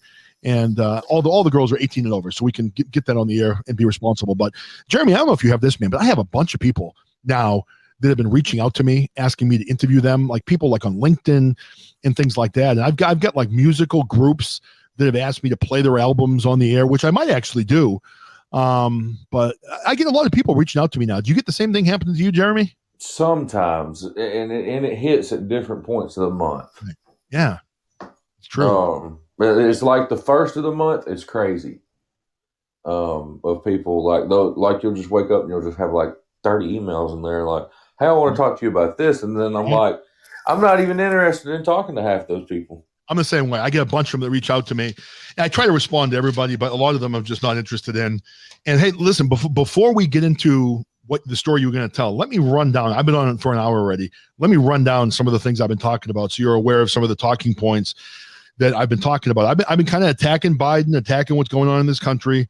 I talked about him getting rid of Operation Talon, which I'm sure you're familiar with. Mm-hmm. I'm talking about Biden and the airstrikes on Syria. After Trump did everything he could to broker peace in the Middle East, Biden's now bombing Syria. I talked about Joe Biden keeping children not in cages, but in containers. I know Jen Psaki says that's a very different thing, keeping them in containers as opposed to cages on the border now. So that's obviously very interesting. We talked more about Coca Cola diversity training and how I will never spend another penny with that company again for as long as I live. We're talking about gas prices skyrocketing. Back here in December, we were looking at $2.15, $2.20 a gallon. We're up now over $2.75 a gallon. Some places in the country are seeing over $3 a gallon. So, here we are, everybody. We're in Joe Biden's America. After we got done with that, we started talking about Epstein's Island. And I went down a list of people that have been on the island and read off a lot of famous names. But we're kind of wondering, why there hasn't been more talk about this. And then we got into talking about, Corey Haim and Corey Feldman, who were both abused, Carol Ann from Poltergeist, and then got into talking about some of the sex rings in Hollywood and things like that. So we've kind of moved, from topic to topic. But if you could, tell us a little bit about that story you had mentioned in the chat. I'd like to hear more about that. Well, I just seen this yesterday, and I don't know too much about it because the news media, of course they hid this, but apparently there was another famous dude that was that did the same things as Epstein, but he was branding the women with a branding iron like cattle, and the media just completely covered it up because there was no internet at the time. That is crazy shit. Well, that's the thing. That's what we're seeing, man. We're seeing the media. I mean, it is the most corrupt group of people that I've ever experienced in my life. And I don't doubt for a second that they would cover a story up like this, because that's what they do. They cover up what they don't want the American people to know. And it's funny that I think we've all been sitting back in this country for many years thinking that we live in a free country. We don't live in a free country. Our country is not a hell of a lot different than living in China right now. And it was comical. I saw a woman being interviewed from China, and they were obviously, subtitling what she was saying, but she said that she thought it was very funny that the American people actually listen to the news. She said in China, no one watches the news and no one listens to the news because all of the people in China fully understand it's 100% propaganda. And she thinks it's comical that the American people listen to the American news because she sees the American news as being just as propaganda filled as what she gets in communist China. And I think it's true. I mean, what we have now, we no longer have fair reporting. They aren't reporting the news. It's all spin to keep control, and that's what it's all about. And it's just unfortunate because it's destroying the country that I guess I once believed was free. I mean, maybe it's never been free. Maybe I'm finally, the new word is woke. Maybe I'm finally woke, and I understand that we've always been under someone's thumb. But I don't know. Maybe Trump brought that to the forefront, so we all understand that now. But it's just crazy stuff, man. We don't live in a free country anymore. It's just our freedoms we're losing them day by day, and they're taking the freedom of speech away from us. And guess what next, man? They're coming for the guns. If you don't think they're going to take the guns away, they're coming for the guns. Those are next. We'll tell them son of a bitches to bring it. I guarantee you what. You know what? They may take me out of this place, but I guarantee you about 5 of them won't be able to hold water once everything's over with. Damn right. Since this all started, I mean, right now I am an NRA member. I own 3 guns right now. I own 3 handguns. I have a 9mm. I have a 357, and I just bought a 44 Magnum, which I absolutely love because I'm a big Clint Eastwood fan, Dirty Harry. And I finally shot that thing for the first time about a week ago. Oh my God, that was the coolest thing I've ever shot. It's kind of comical though when you see Dirty Harry running around in the movie shooting that thing with one hand. I'm a big dude, man, and I've got 2 hands on that bad boy, and there is a giant flame that comes out of the end of that thing, and that thing kicks back like you wouldn't believe. But it is a fun gun to shoot. But I'll tell you, I'm thinking really seriously about kind of increasing my arsenal a little bit and going out and getting maybe like a Bushmaster or something like that, because I am concerned that at some point we are going to need to defend ourselves as the American people. I am really afraid that that's going to happen. Do you feel that way also? Yeah, I heard somebody else talking about this, and I can't even remember the guy's name, but anyway, he was talking about the reason that they're like running background checks into troops right now is not to see who was supporting Trump. It's to get the ones out who wouldn't fire on their own people. Wouldn't surprise me. It wouldn't surprise me. It would not surprise me. So let me ask you this, Jeremy. You're a political guy. Eric, too. You guys are both here. Why do we still have troops and fences in D.C. right now? Why are they still there? Some people saying because of March the 4th. I mean, explain that to me. I was looking it up this morning. What's supposed to happen on March 4th? Because I don't know. I mean, I've been reading about it. I heard someone say that they were expecting some fashion of the American people to try to blow up DC or blow up Joe Biden. I'm not sure where they got that from, but that was one story I heard. What have you been hearing? The March the 4th conspiracy, and see, they don't help anything. Like, they don't. Like, I was looking at the conspiracies, and I was like, I come out with something not too long ago, and I can't even remember what it was. Oh, yeah, the State of the Union address. Right. It says Joe Biden's not doing a State of the Union. He's going to be like a State of the Union address. And I'm like, if he's not doing a State of the Union, this doesn't help fan the flame. This is fanning the flames of conspiracy even more. But the March the 4th deal is what they're talking about is the presidential inauguration. Now, this is true. America did become a corporation. I don't know if America did sign that and did become a corporation. I looked into that. So they're not lying about that. But Trump supposedly let it die. Now, we don't know if he let it die or not, but it was set to come up during his term. And they're saying that Donald Trump is going to be rushed into D.C. on March the 4th and going to be sworn in as the 19th president of the Republic. And I mean, it wouldn't shock me, John. Like, I'm the person now that I'm so desensitized to a lot of shit that it's just like I've seen so much come true that I never thought I would. That it wouldn't shock me. Oh. Well, I've seen so many of these stories come up. I mean, there was talk that Trump would be president in January. Biden wouldn't be inaugurated. I mean, they've been all these conspiracy theories that Trump is going to end up back in office. Personally, I think they're all theories. I mean, if it happens, I'll be the happiest damn guy in the world because I think he got screwed. The election was stolen from him. Anybody that says that it was not, you don't know what you're talking about. They obviously cheated. You've got this man in office. And again, this is not meant to throw stones at Biden. This is not meant to insult him because he's got a disability in his life right now. But you cannot tell me that a man that campaigned out of his basement, that couldn't get any crowds out on the campaign trail, that literally cannot form one coherent sentence without a teleprompter, got the most votes out of anybody in the history of this country. I am sorry. You can't tell me he got more votes than Trump. You can't tell me he got more votes than Barack Obama. I'm sorry. There's no way. There's no way in hell that Joe Biden got more votes than the rest of these people in this country. It's obviously a sham. If you would have told a political analyst in 2017, right after Donald Trump was inaugurated, that Donald Trump was going to run against Joe Biden in 2020, get 74 million votes, which is more than anybody's ever received, ever, get 74 million votes and lose. Right. Everybody would have said you're crazy because, John, look at your voter rolls. There's not that many people on your voter rolls. Like, I used to think these people were nuts. And then I started looking into some of these states, and it's true. Some of these states, more people voted than what's on the voter rolls. And they're saying, oh, it's because we didn't update the voter rolls in time. Yeah, well, well, then how did you know that they were on? How did you know that they were allowed to vote when they went in there to vote if you didn't update the voter rolls in time? Some of it's bullshit, man. They did screw somebody. You do not gain House seats. You don't flip seats in California. You really don't. Republicans flip seats in California and heavy Democrat districts because of Trump.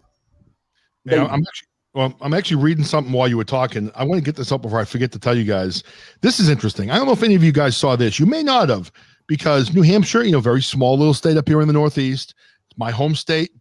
Now, if you look at New Hampshire is the little Texas of New England. All right. If you're not familiar with the demographics of New England, Massachusetts is like California. Rhode Island is like California. Connecticut's a little bit more moderate. Maine kind of borders, Democrat, Republican. Vermont, completely liberal. Bernie Sanders is obviously in Vermont. That gives you an idea what's going on there. But New Hampshire has always been little Texas. New Hampshire, the state motto is live free or die.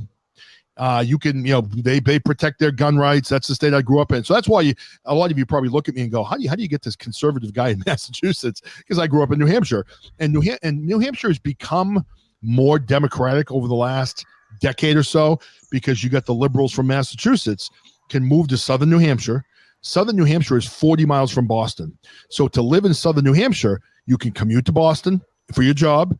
You pay no income tax or no state income tax. You pay no sales tax, and the houses are a lot less expensive than you'd get living in Massachusetts.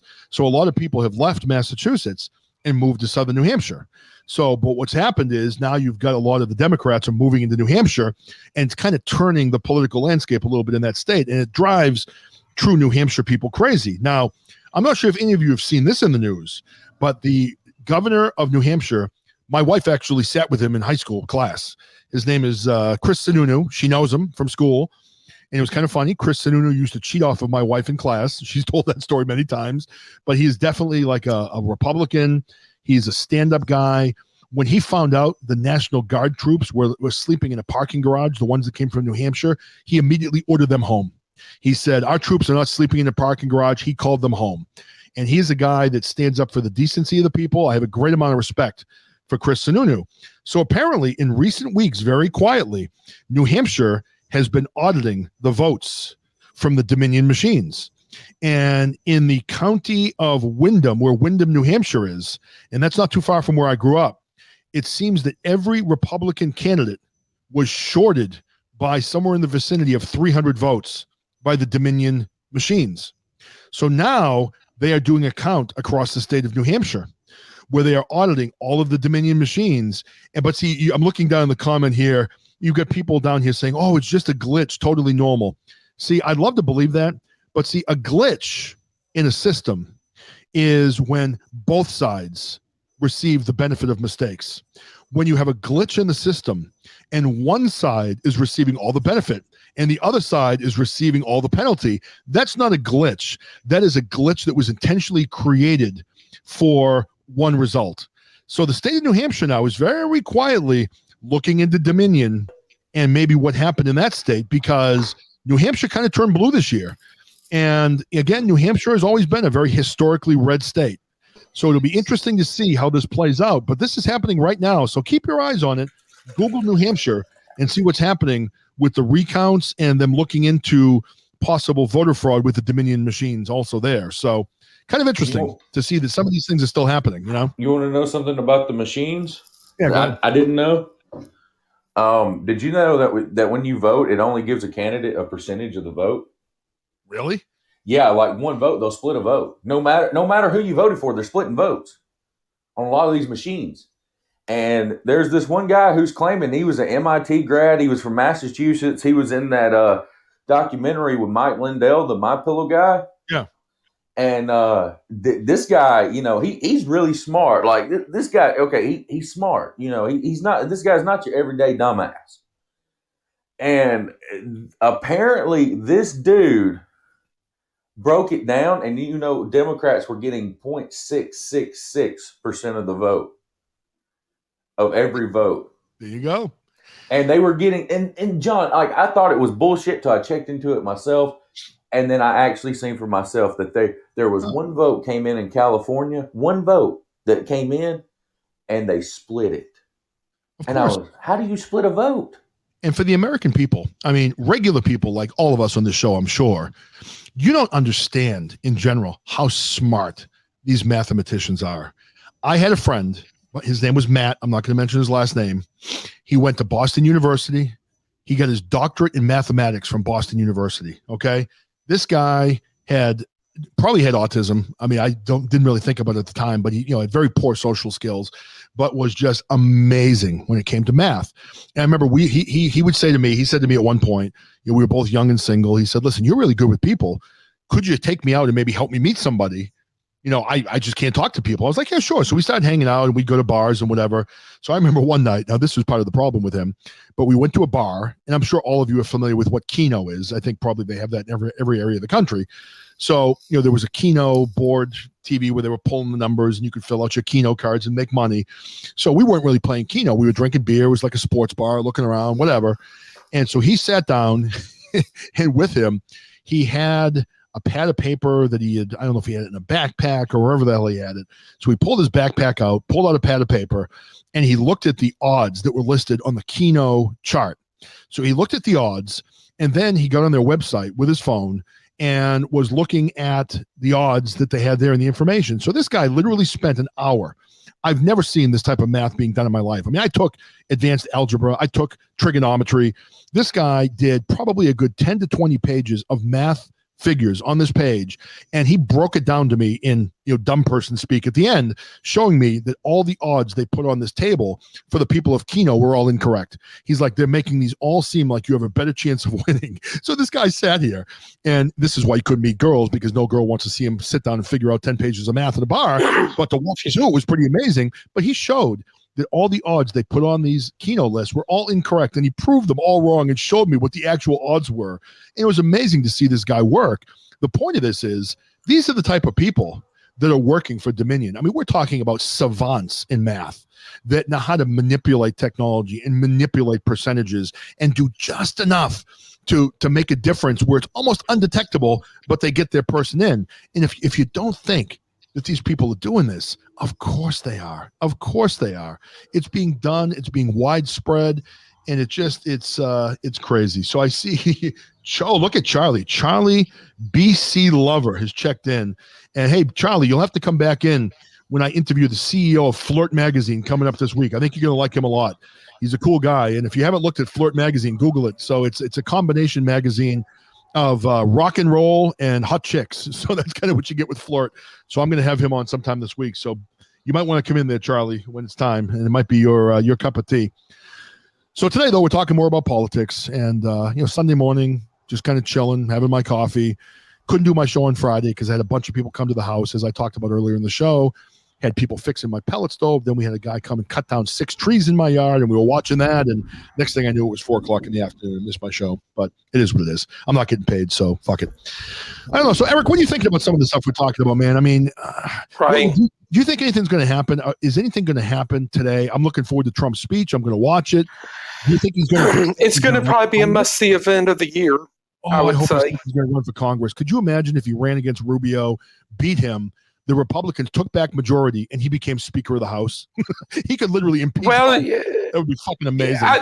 I would think, at the moment, the only saving grace would be in our U.S. Senate, Joe Manchin of West Virginia, who, I mean, it's a wonder he hasn't switched from Democrat to Republican. But, unless he's just going to do a Zell Miller and remain a Democrat and caucus with the Republicans. And it's also a wonder, after how the Dems threw Tulsi Gabbard under the bus, why she hasn't switch from Democrat to Republican. That's true. I don't know. I mean, today should be interesting. I don't know if I think everyone's expecting like a big announcement today. I don't think we're going to have a big announcement. If we do, I'm going to be psyched.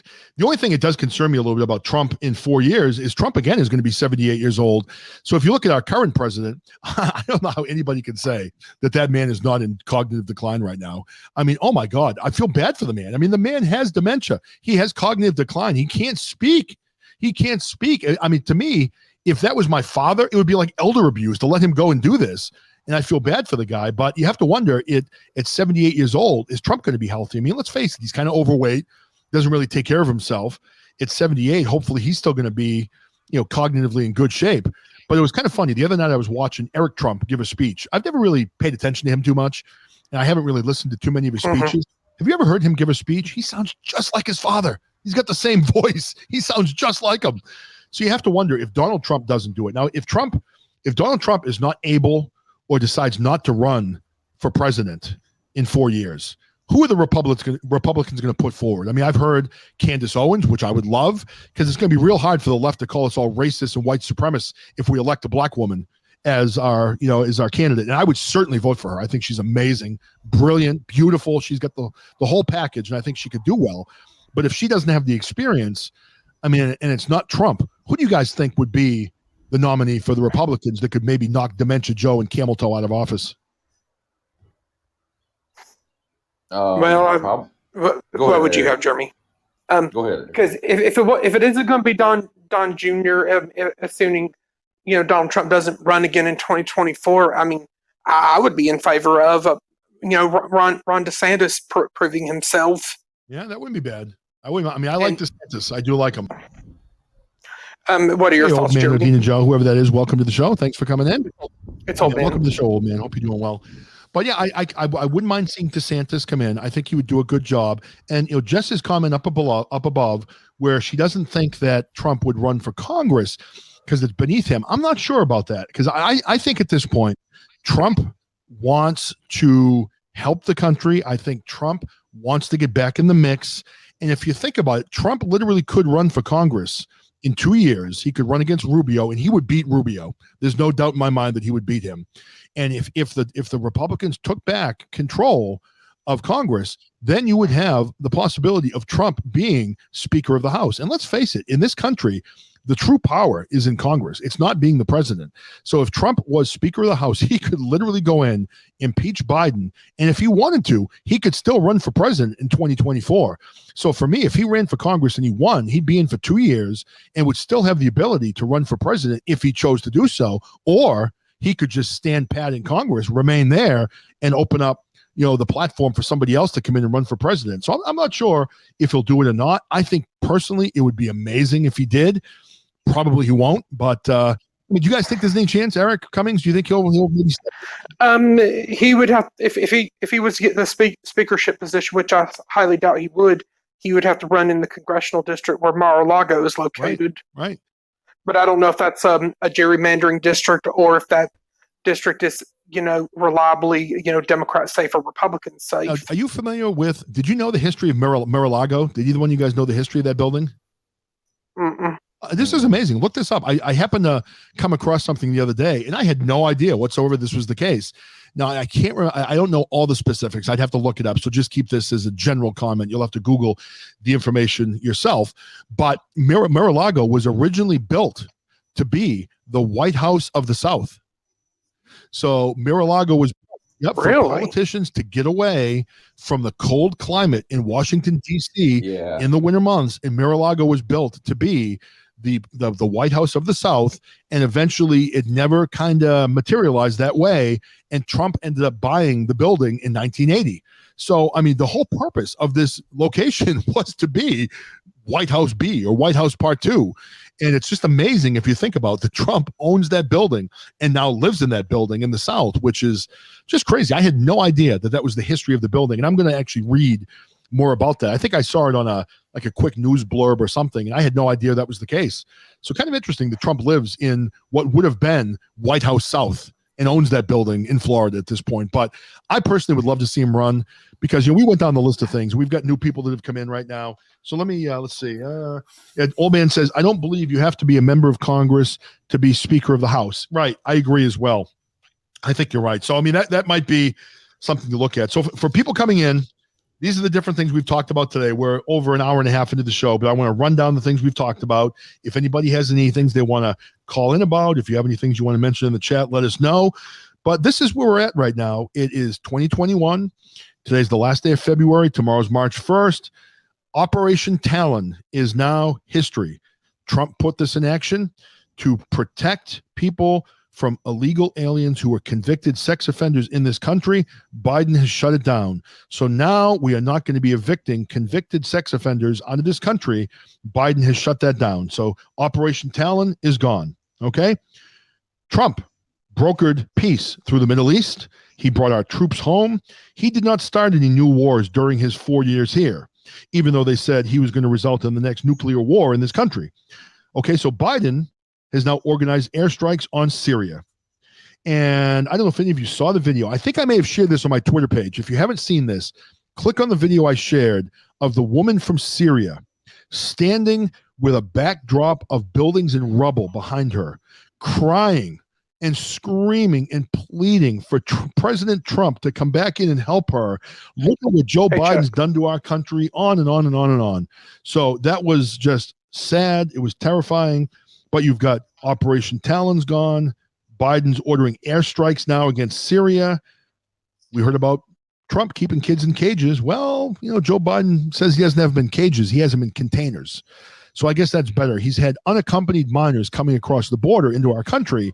And when they come in without their parents, he doesn't put them in cages. He puts them in containers. So I'm not sure if these are the same cages / containers that Barack Obama built, but Biden has children now in containers. But I guess there's no outrage in the media over that. That's okay. Joe Biden's doing it, right? So it's, it's all good, man. It's all good. So Coca Cola, we talked about the diversity training. And let me run down this one slide really quickly. What's up, Chuck? How you doing, brother? What's up, Chuck? That doesn't sound good. What's up, Chuck sounds like this. There we go. My new sounds on my soundboard. So sorry about that. Oh, it's still going. All right, we'll shut that off. That's going to make me sick. Okay, let me read this really quickly. The diversity training, I want to read you one slide from this, which I read earlier in the show for the new people coming in. I got the slides that Coca-Cola used on their employees. And this is the one that gets me the most. We talked about this earlier. This is the slide that I love, okay? From Robin DiAngelo. It was posted on LinkedIn. Coca-Cola used it to train their employees, all right? To be less white is to, and these are bullet points. Number 1, be less oppressive. Number 2, I like this one. Be less arrogant, because all white people are arrogant. Number 3, be less certain. That's right. You're supposed to be insecure. Don't be certain about yourself. Number 4, be less defensive. Of course, though, when we're being told to be less white, I'm not sure how we're supposed to be less defensive, but we'll work on that. The next one, this is probably my favorite, maybe my second favorite. Be less ignorant, because as we know, all white people are ignorant. We are ignorant. White supremacists. We are racists. So make sure, white people out there listening, be less ignorant. Be more humble. You've got to be humble. Listen. That's another one. Next one, believe. Break with apathy and break with white solidarity. Now, for me, I think it's funny that during Black History Month, they're telling us to break with white solidarity. And I don't say that in any shot against Black History Month. I support Black History Month. I think it's a great thing. I love learning about some of the people that have made history in our country as Black Americans. I love Black History Month. I think it's a wonderful thing. The other day, I researched Malcolm X and learned a lot about him, about how he spoke a lot against liberals, how they made black men political footballs. If you haven't researched Malcolm X out there, my white friends or my black friends or whoever, research Malcolm X, because he's never celebrated by the media. It's always Dr. Martin Luther King. But when you read Malcolm X was a man of the people, and Malcolm X was a conservative. Malcolm X did not like the liberal left, and he talks about how they pretend to be the black man's friend, and they use the black man as a political football, and they never come through with the promises they make. So Black History Month has allowed me to dig into Malcolm X and learn more about him as a person. And years ago, I had seen the movie that Denzel Washington portrayed as being Malcolm X. And I thought it was a great movie, and I always liked Malcolm X. But look into his life if you haven't. He was an amazing guy. So because of Black History Month, I was able to look into Malcolm X and learn about him. And man, I am on the Malcolm X bandwagon. He was a goat, and I love the man. And if you don't know anything about him, if you're a conservative, look at it. Look at him. Look about some of his teachings. Man, he had it down 60 years ago. You're right. He did. He did, old man. You're absolutely right. So see, I see. You would be on the opposite spectrum of Morgan Freeman, John. No, have you seen more? Well, yeah, you're right. I saw Morgan Freeman, and to a point, I do agree with Morgan Freeman also. Morgan Freeman is probably, I'd have to say, I don't know if he's my favorite actor. He may very well be. He's right up there in my top 3 of my favorite actors of all time. Morgan Freeman is amazing. He's got the voice from God when he narrates a movie, man. I love Morgan Freeman. But you're right. He does not agree with Black History Month. He came out and said that, and I saw that interview, and I get his point, where I know that in today's culture, you have things like Black History Month. You've got BET TV. You've got a lot of things that I guess, are meant to be positives for Black Americans, but it does continue to create separation, I think, between black and whites, because when you have one race being called out all the time, then it's hard for people not to be looked at by color. So I think that was kind of his point, where when you've got Black History Month and you've got BETV and you've got all these different entities that are there just for black people, then people are still only seeing color and not seeing people. And I know, Jeremy, you've talked about this, Eric as well. I'd like to live in a world where color just doesn't matter anymore. I mean, I don't give a damn what color you are. I don't care what your sexuality is. I don't care. I've said this to my kids, from day one. I'm like, what you got to learn in your life is when if you have a job someday, if you're, walking into a building, whatever, it doesn't matter if someone is homeless on the street. It doesn't matter if someone is a janitor. It doesn't matter if someone is CEO of a company or if they're president of the United States. They're people, and you treat them all with the same level of respect. I'd like to see that in this country when it comes to the race of people, when it comes to sexuality of people. So someone's gay. Who cares? What difference does it make to me? And I know that, again, Cummings, I know you're a religious guy. I'm not sure if, I know that religious teachings teach different things. Now, I'm not meant to diminish anyone that comes into the show that maybe believes certain things are wrong. I mean, if you are a Christian, if you're a hardcore Bible person and you believe that gay marriage is not right, then that's your prerogative to do that. We live in a free country, and people should be allowed to believe in what they believe in. And I didn't mean to point that directly at you, Jeremy, but I know today's Sunday. We've got a lot of Christians that can. Oh no, it's fine, but something that people fail to understand, like, even though, like, I'm religious. Right. A lot of people know that I read the Bible. I follow the Bible. But when it comes to, like, being gay, or, like I was talking about yesterday, having the transgender, like, if you're 18 years old and you want to have the surgery, fine, go have the fucking surgery. But we're not going to let 6-year-olds have it. I agree completely with that. I mean, it's common sense. I mean, would you let? I guess, I don't know. You can't allow a child who's 13, 14, 15 years old to make life decisions at that point in their life. I've got 4 kids, and you're not here yet, dude, but I am. When you have teenagers go through a lot of times when they're not sure about who they are. And they have to figure it out during their teen years, who they are. And it's a hard thing to go through. If all of a sudden one of my sons is 22 years old and he's like, you know what, Dad? I think I should have been a woman. I think this is what I need to be. I would support him 100%, 100%. But I don't think he should be making that decision when he's 12. You're not ready to make that decision, John, at that point in your life. And that's what they're pushing, which to me is just the abuse of children, Well, John, like, it's like when it comes back to the Bible tells us that we're all free will, right? We all have free will. So if you're gay, that's fine. It doesn't mean I have to agree with it. It doesn't mean that I have to say, but it also doesn't mean that I'm going to go out and I'm going to put you down and say you're a terrible piece of shit and you should all die. Like, no, that the Bible tells me not to do that. Well, we've seen that on Podbean, right? We had that guy that switched over to another network who was coming in and it's insulting some of my friends based on who they are as people.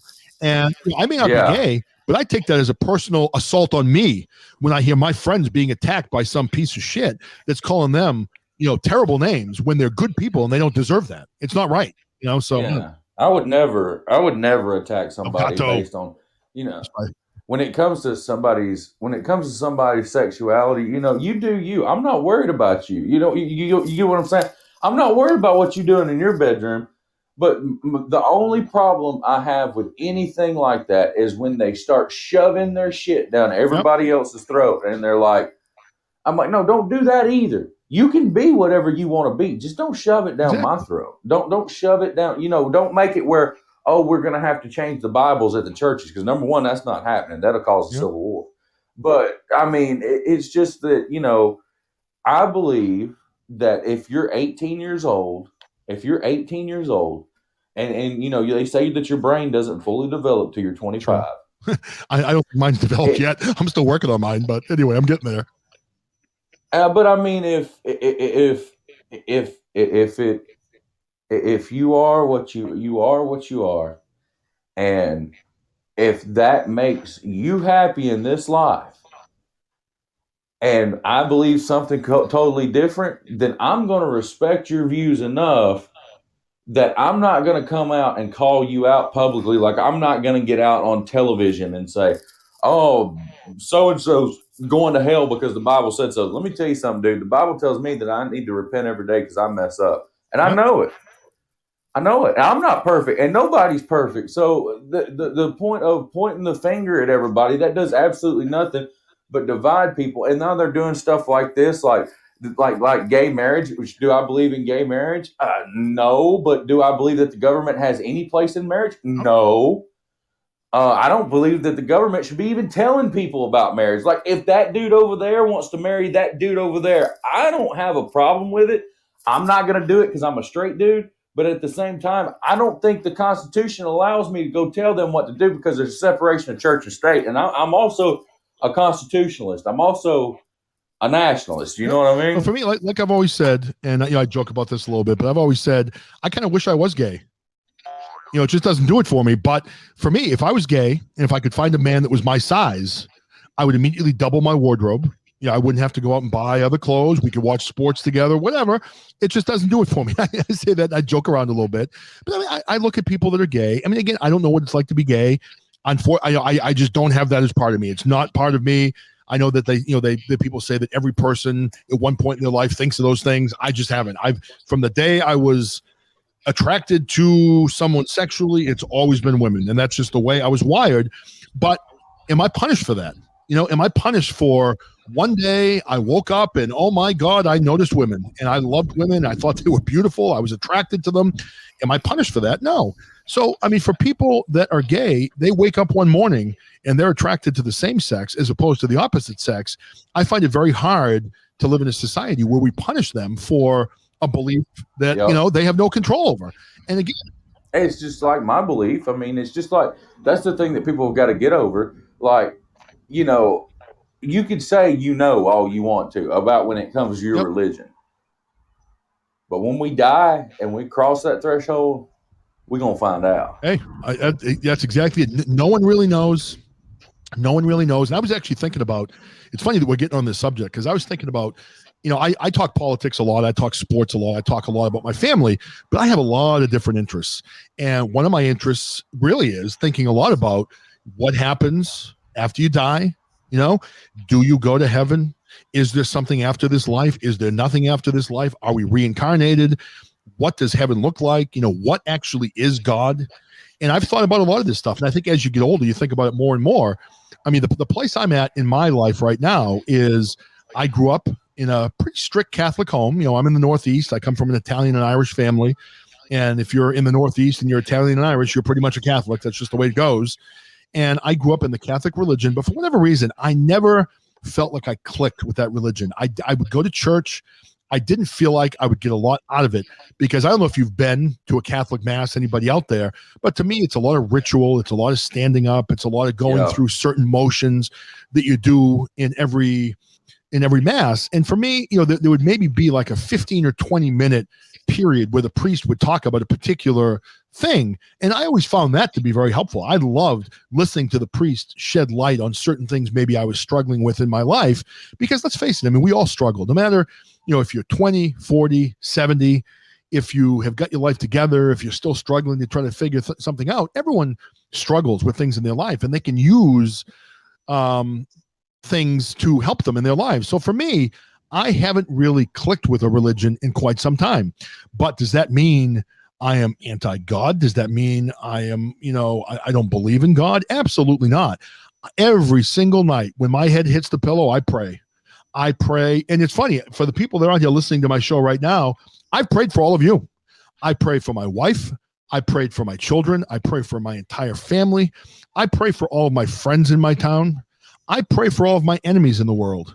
I pray for everybody that comes into my podcast. That's part of my prayer every night, where I wish everyone the best. And I hope that everyone is, living a good life and they're happy. And if they're struggling, hopefully, that they can find the answers in their lives. And I definitely believe that after you die, there is something. Now, for me, sometimes I think about it a little bit differently. I may offend people by saying this, but I don't know what heaven is. I don't know what God means.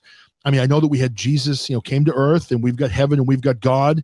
Is heaven an actual place? Is it a destination? Does it exist on earth?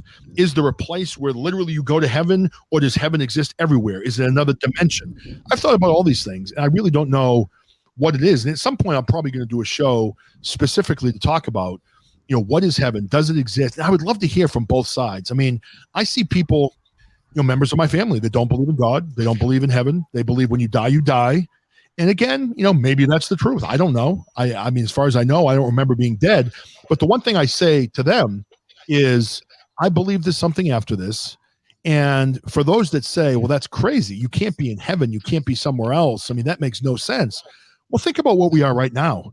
We're these creatures living on this rock that's hurtling through space at, who knows, several 100,000 miles per hour. We don't know where we're going. We don't know why we're here. If we can be here, why can't we be someplace after we're here? And that's all I can think of. I can't get past that argument. And you hear things about, evolution.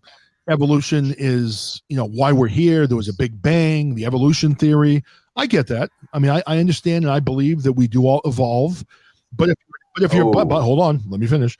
But if you're not, but if you believe in intelligent design, if you have a God, whatever that God may be, who was brilliant enough to create our planet, to create the people living on this planet, to create the different types of life on this planet, wouldn't that creator be smart enough to create something that evolved with the changes of environment that his creation would go through? So I do believe that evolution is a part of intelligent design. So for me, I don't know how anyone can look at a human body and think that that was a random happening. I mean, if you look at a human body, I mean, it's more advanced than any computer we have on this planet. It's more advanced than an automobile. It's more advanced than a stealth bomber. I mean, we've got, this incredible memory. We can reproduce ourselves. We can feed ourselves. We pass waste to get rid of the waste that we don't need. I mean, the human body is an amazing creation. And you can't tell me that just resulted as a random happening, an explosion. And then all of a sudden, you've got this intricately designed machine that randomly happened. I mean, to me, it just doesn't add up.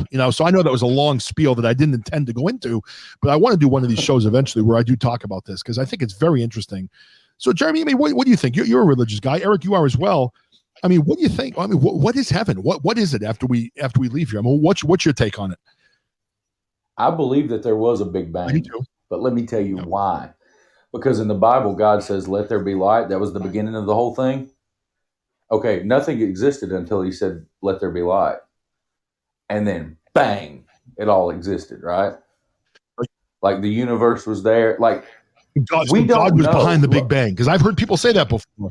I have a good friend who's a Christian. When we were talking about that, that was the one point he made. He goes, "All right, there was a Big Bang. Who created the bang?" So that was his point. Yeah, somebody created it, and it's so weird that the first man was named Adam. And guess what we call most of our particles? Yeah, atoms.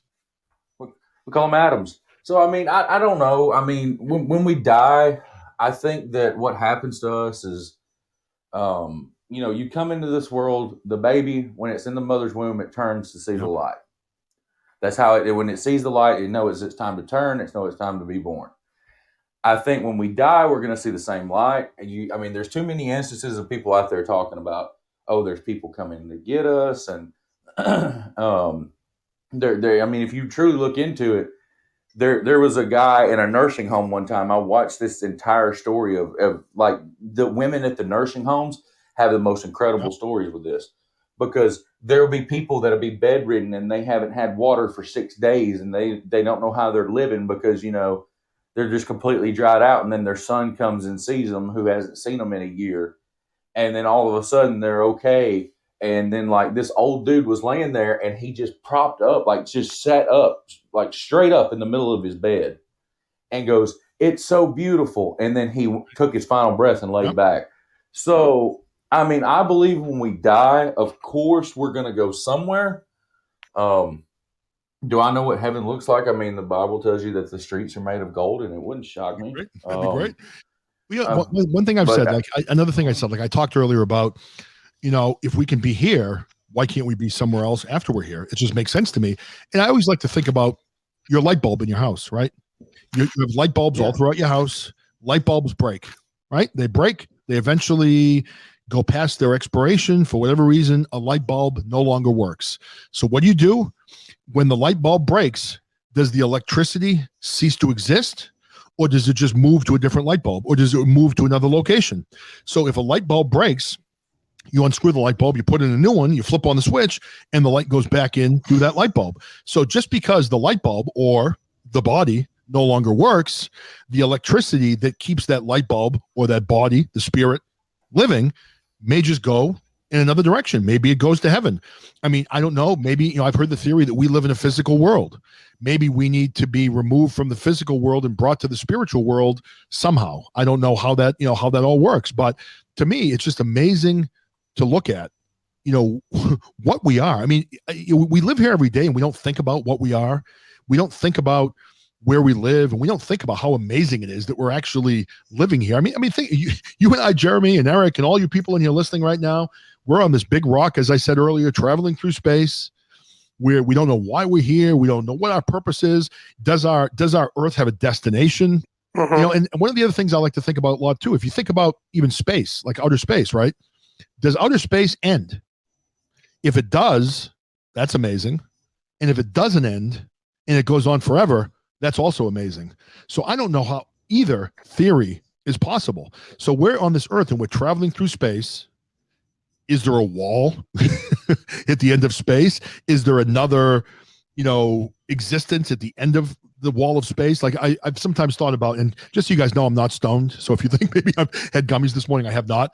I just woke up, had my coffee, and I'm kind of in the mood to talk today. But I've always thought about if you could lay on the bottom of the ocean, right? And you could self-propel yourself up like a rocket. You would leave the ocean, right? I mean, you think about fish. Fish don't understand that, space is out there. So if you were a fish or a person, you could propel yourself out of the water. You would fly out of the water. You would go into the sky. You would then leave the Earth's atmosphere and you would go into space. So if you went through space for a certain amount of time, is there some type of something after space that you move into that's different than what we have? Or does space just go on infinitely? I don't understand how time or space or anything can be infinite. But also, if it ends, how does it end? So I don't know. I think about too much shit, I guess, but it just kind of perplexes me, Well, you have a beginning and you have an end when it comes to time. Time's not infinite. It's just not. I mean, I went to school with a guy who works at NASA now, and I know several people that, like my good buddy, he worked on computers that he sent up to used on the rockets and all kinds of stuff, and sent up to the International Space Station. And that's one of the common things is they're like, there's no way time's infinite. And so you have to have time, space, and matter. So if time's infinite, that means the universe is infinite. But if time's not, then that means the universe has an end at some point. It's just amazing to think about all the different things. But, I have to say that, we started this talk talking about religion a little bit and talking about, whether or not there's heaven, whether there's an afterlife. And, for me, I don't know the answers. I mean, I don't think any of us really do. I certainly have beliefs that I believe in very strongly. And for me to think that there is something after this life, I don't think it's something that just makes me feel better. I think it's something I really believe in. And I believe fully in the effect of us being elsewhere after here. But when I hear people say, I'm agnostic or I don't believe in the afterlife, I mean, to go through your life thinking, boy, no matter what I do, no matter where I am, when you die, you're worm food, that's it, you're over, there's no existence after that. I mean, that's depressing. And I would imagine that if you think like that during the course of your life, that's going to affect the way you live. Because, I mean, I think that naturally that makes you just a very pessimistic person where you believe that there's no purpose to this life. When you're done here, and it doesn't really matter what you do. And I don't know that when I hear someone say they don't believe in something after this life, I don't ever look down on them. I don't think that they're, not intelligent people. I don't dislike them, but I honestly feel bad that you just have that feeling of, I guess your life is just staring into the abyss where there's going to be nothing at the end of it. And I don't know how people live like that. Cause I mean, to me, it makes me just stressful to even think of that. I'm not sure if you guys feel that way at all, but that's just kind of how I look at it. And I feel bad for people that don't believe in anything after this life. Cause I firmly believe there's something. And now, Eric, you're a religious guy. What are your feelings? I'd like to hear what you think a little bit also. I mean, I believe there is such a thing as life after death because I even remember my grandmother Pat when she was still alive telling a story about after my grandfather died, because she for quite a while after he died couldn't bring herself to go back to their upstairs bedroom, so she slept in a downstairs bedroom that her grandmother had slept in, and I think one night while she was asleep, you know, she like felt a presence and could swear she heard a man's voice telling her, Pat, you need to snap out of Yep. it, and she could swear that it was my grandfather Wayne, I've got. which Go ahead. that his spirit had come to visit her in her sleep, but like how you like open your eyes up when you're asleep, of course, like but your mind is pretty much not really fully there. No, It was kind of like that that's experience. true. No, I've had two of those experiences in my life, and I'm not a guy that's a big believer in ghosts coming into my house and things like that. But two things one thing I heard of, and the other thing, I should say two things. There was one thing I heard of from my grandmother, and one thing I experienced at my grandmother's house. This was my other grandmother, my father's mother. And then in my other grandmother, I bought her house after she died, and I had an experience there also. So my first grandmother, my father's mother, when my grandfather died, I was very young when he died. I was 5 years old. He had lung cancer. He was 68 years old, I think it was. And he passed when I was very young. So my grandmother lived alone for a good, 15, 20 years before she passed.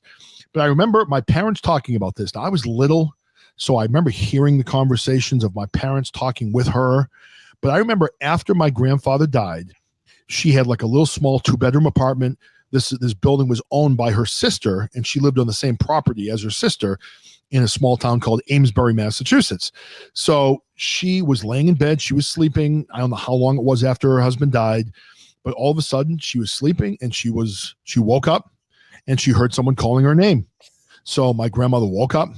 She walked out of the bedroom, walked into the kitchen, and apparently my grandfather was standing there and was talking to her, and she had a strange name. Her name was Leontine. So he was calling Leontine. So she came out and she saw him standing there, and they apparently had a conversation. I don't remember what the conversation's about, but I remember my grandmother was really freaked out by it.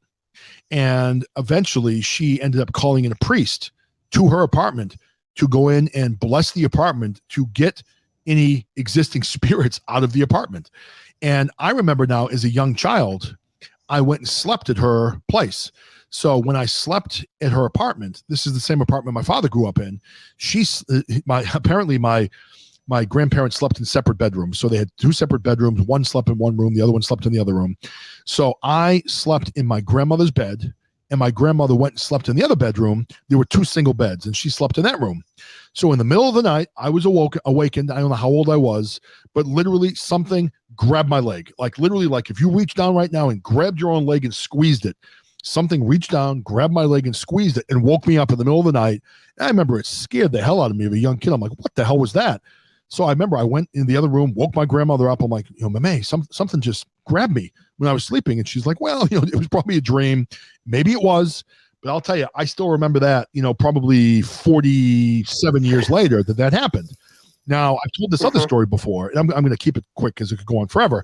Like the kitchen sink window story. Right. I remember you telling that. I'll kind of squeeze this story together. Now, this is in my other grandmother's house.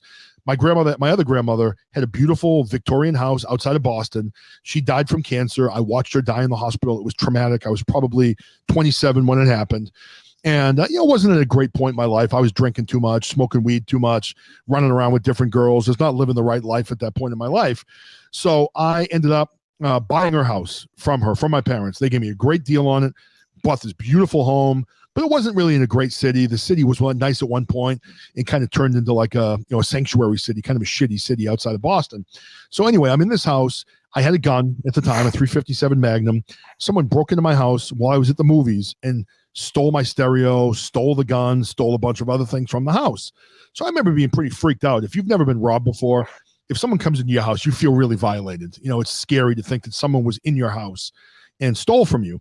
So anyway, while I lived in this house, there were always some strange things that happened. And I know that there were a few people that died in this house. One night I was sitting in the family room, and there was like there were two steps that went from the dining room down into the family room. And it was an old house, so it was like hardwood floors. They would creak. So I'm sitting in this family room, okay, and there were electric wall sconces behind me up on the wall with like little antique lights in them. So I'm sitting in this house, and every night I'd watch TV, and I would hear the two steps going from the dining room into the family room going squeak, squeak, squeak, squeak. It would happen all night long. And the only other time that would happen is if I actually walked on them. They would make that exact noise. So, there was no other reason for that happening. So I would walk on them. They'd go squeak, squeak. But when I was sitting in the chair watching TV, it would happen several times over the course of the night. One night I was sitting in that room, and the wall sconce turned on behind me immediately. I was thinking about my grandmother, and the wall sconce turned on. I had been going to that house my entire life. She had wall sconces all throughout the house. That didn't happen once in any time I had ever been there. And that really freaked me out. So after I got robbed, okay, I was in the house a couple nights later. And I remember calling my mother and saying, I got robbed. I'm kind of scared living here. This is kind of a rough city. I don't know if I can do this. So she's like, you got to decide what you want to do. If you don't want to live there, just sell the house. You don't have to stay there. I mean, we sold it to you because it was Nana's house, whatever. So all of a sudden, 2 nights after the robbery, 3 nights after the robbery, when my grandmother was deaf, she had a doorbell that rang like an old telephone, or almost like a school bell. It was really loud because she couldn't hear, and it was down in the kitchen. It was right next to the dining room. So there was a long set of stairs outside up to this kitchen door, which was kind of on the side of the house. So I'm laying in bed. Again, I've been coming here my whole life. This bell had been there for 40 years. All of a sudden, someone was laying on the bell. And this was not a bell that went ding dong. If you laid on it, it would continue to ring like a school bell. So I'm upstairs in bed. All of a sudden, 2:00 in the morning, the bell starts ringing, and it did not stop. I sat there for a good, at least, it felt like 20 minutes. It was probably 5 minutes. I'm sitting there going, Jesus, I didn't have a phone upstairs. I'm like, what am I going to do? I mean, is someone coming back with the gun to shoot me, to rob me again? What's going on? I mean, my certainly got the best of me. So I eventually realized it's not going to stop. I need to get downstairs. So I walked down the stairs.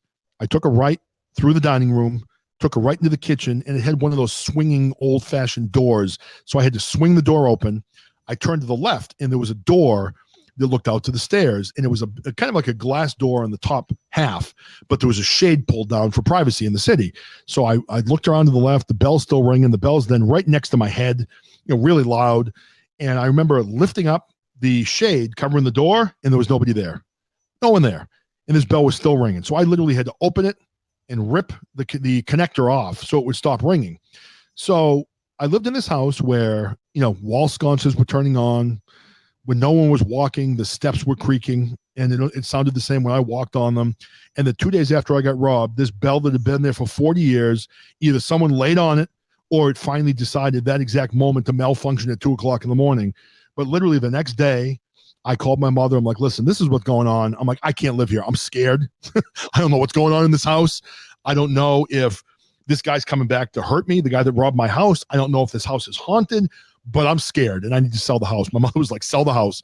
So I put it up, and I literally sold it like a week later. Someone bought it because I sold it cheap, and I got out. So those are the two experiences I had where I believe I've experienced something that was, life after death, or, ghosts or presence or whatever. Yeah. So take it for what you want. I don't know if it was real or not, but to me at the time, both seemed pretty damn real,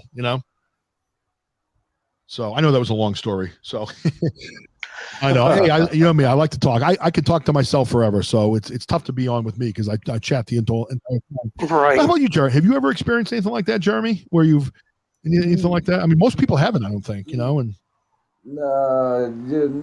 sort of, kind of, no, not really. I mean, it's just like I could explain it, but since you were talking about it, and I'm going to be really quick with this. The thing that you were talking about Christianity and how different people believe. Let me tell you about what really made me believe in Christianity. And it's Jesus. Mm-hmm. Like this is why I believe in the guy. Because number one, the most powerful Bible verse, most powerful words I've ever seen anyone say. You go look at different religions. Buddha says, I don't know, what's the true way. And, you can look into it. But anyway, Jesus said in the Bible, And this is what led me to Christianity. And this is why I say it's okay for me to mess up. I'm going to. I'm human. Oh, hey, hold on one second. Hey, Jeremy, hold on one sec. I know Eric's been warning me. I think I have 3 hours.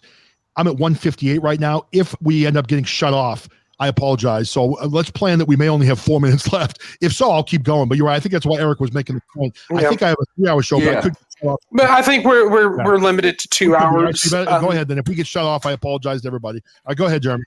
Oh, I'm going to be really quick. But the thing that led me to Christianity was when I read in the Bible, Jesus said, "I did not come to condemn the world; I come to save it." And then I was like, those are the most powerful words anybody's ever spoken. Because if you look at anybody else throughout the world, they want the world to conform to them. And Jesus said, "I didn't come to condemn the world; I just came to save it." No, I love that. I mean, it's right on the mark. And I guess the internal battle I've been having is I look at it as being there's a difference between being religious, where you're with a certain religion, or spiritual. And I would really like to be religious. I would like to be part of a religion that is truly not like the cult mentality. And I think the Catholic religion is kind of like a cult mentality. I would like to be part of a religion that is truly what I need for it to be without it being like a cult. And you know what? I know that this guy gets a lot of heat. I'm sure he's a scammer. But one guy I love listening to, I have his station saved in Sirius XM radio. I watch him when I get a chance on Sundays. I love listening to Joel Osteen. And I know that probably a lot of people don't look at him as being a real preacher, pastor, whatever you call him. But when I tune into his show, he usually gives me things that I can use in my day-to-day life to make me feel better about things. And that's kind of what I need. I need guidance. I need someone that can speak to me on maybe some of the things I'm not doing correctly in my life. Because let's face it, I mean, we all mess up. I do. We all do. But I need something that helps me be a better person. And when I do tune into him, whatever he is, I consider him to be very helpful for my life. I'm not sure if you guys like him, but I've always liked him. And I know that people say he's a money maker. He's not really a preacher, but from my perspective, if he can make a lot of money, I really don't care. I mean, he's good at what he does. He should be able to make money, you know? I mean, the Catholic idea is you're supposed to be in poverty. I'm not sure why that matters, but I don't know. I mean, I do like Joel Osteen, though. I enjoy his show. Oh, hey, good news. I'm past 2 hours. I did not get a warning, so apparently I have 3 hours. If the warning, is coming soon, of course, the Podbean shows to be on the lookout for today, of course, includes, the Old Man's Sunday Afternoon Classical Music Hour at 5 p.m. Eastern, and the Sunday edition of Tall Tales in the Rabbit Hole with Dennis Lee at 9:30 p.m. Eastern, followed by Trice Talk at 11 p.m. Eastern. And starting this week, you'll have Robert's Mr. Clean Show doing daytime shows on Mondays, Wednesdays, and Fridays, and his late night show on Tuesdays and Thursdays. And then you've got Chit Chat with the Old Man weekdays at 10 a.m. And then Cummings' Culture, doing shows around 6 or 7 p.m. Eastern time. But things might change there. Then the Slightly Serious Show weeknights at 9:30 p.m. Eastern. And then, of course, later in the week, you've got the Frankie D's Crib, and you've also got the Tuesday through Thursday editions of Trice Talk. And then you also got Chris doing his Forgotten Tunes music show, and a host of other great podcast friends. And hopefully Ralph will be returning from his hiatus very soon. And also, you still got Milk Dog, and you still got Lady Me and Laura and Pink Squirrel and a few other great friends. Yeah, I got to start getting back into a few more of the shows. And by the way, whoever just came in, XPJ, I can't read what you're saying. I wish I could respond to you, but unfortunately I can't read it. So if anyone can translate for me. Otherwise, I regret that I cannot translate Farsi or Arabic. Yeah, wish we could read it. I'm sure it's something that I would love to read. If you can type in English, we'd love to see it. If not, use the internet, translate that into English and send it back, and I will certainly respond to whatever you have. I unfortunately just cannot read that. I wish I could. So, hey, I was in Frankie D's show the other day. He's got a good show. I've been in Jeremy's show quite a bit. Now, did you hear the show? Eric, were you in there when Jeremy interviewed the Secret Service agent? That was an awesome interview. Yes, I was there. That was such a good interview, man. And then, of course, Oliver's also got a good show too. But I think his friend Tom is regrettably leaving the show and not coming why back. Why is that? What happened? I think that Oliver and Tom had some kind of falling out, like behind the scenes. Okay.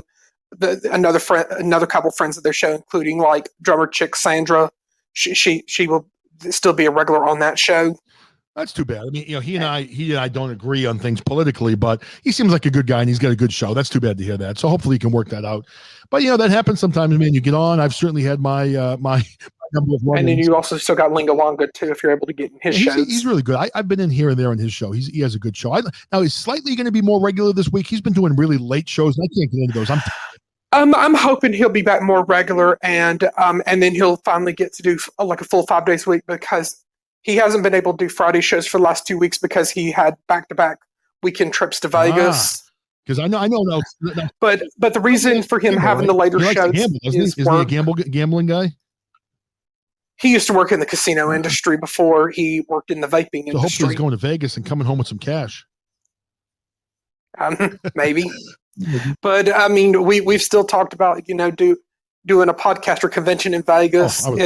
Assuming that is a host city, or if other options like Atlanta or New York City or Miami or any other city have been explored for a podcaster convention. Well, I'll tell you, if it's the winter time, we need to make sure it's someplace warm, because I'm not going to New York City in January. I already live in a shitty area in the winter. I want to go someplace warm. But if it's the summertime, I would do New York City. That'd be kind of cool, because New York.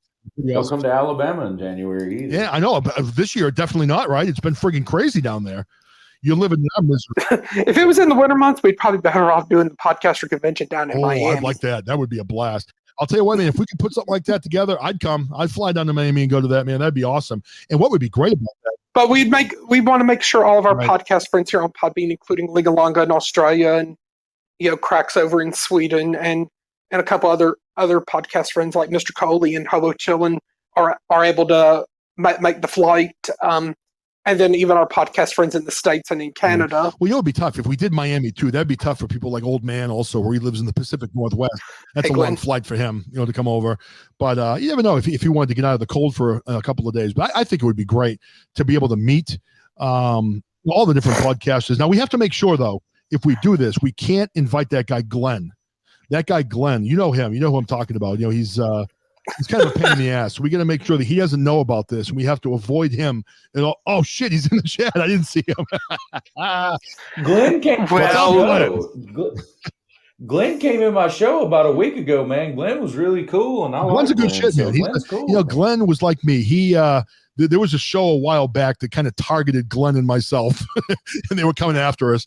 So Glenn and I both got kind of sick of it. That's when I took a little break from Podbean, and I know Glenn kind of did also. But that whole thing resolved itself, and Glenn's a good guy. He's a funny guy. Knows a lot about different things. He can talk sports. He can talk sex. He can roast people. Now, Glenn, I don't know if you have anything off the cuff, but if I'm about to wrap this show up in a few minutes. If you want to come on and roast me before we get off, I don't know if you can just go off the cuff. But I see Roast Master Glenn, and he did roast me once, and it was fucking funny, man. He hammered me, so it was pretty funny. But I think Jimmy from the Pirate Radio podcast used to be the Den of the Unknown. I think it's just done to have Glenn roast him. Glenn is so funny, man. He's a funny dude.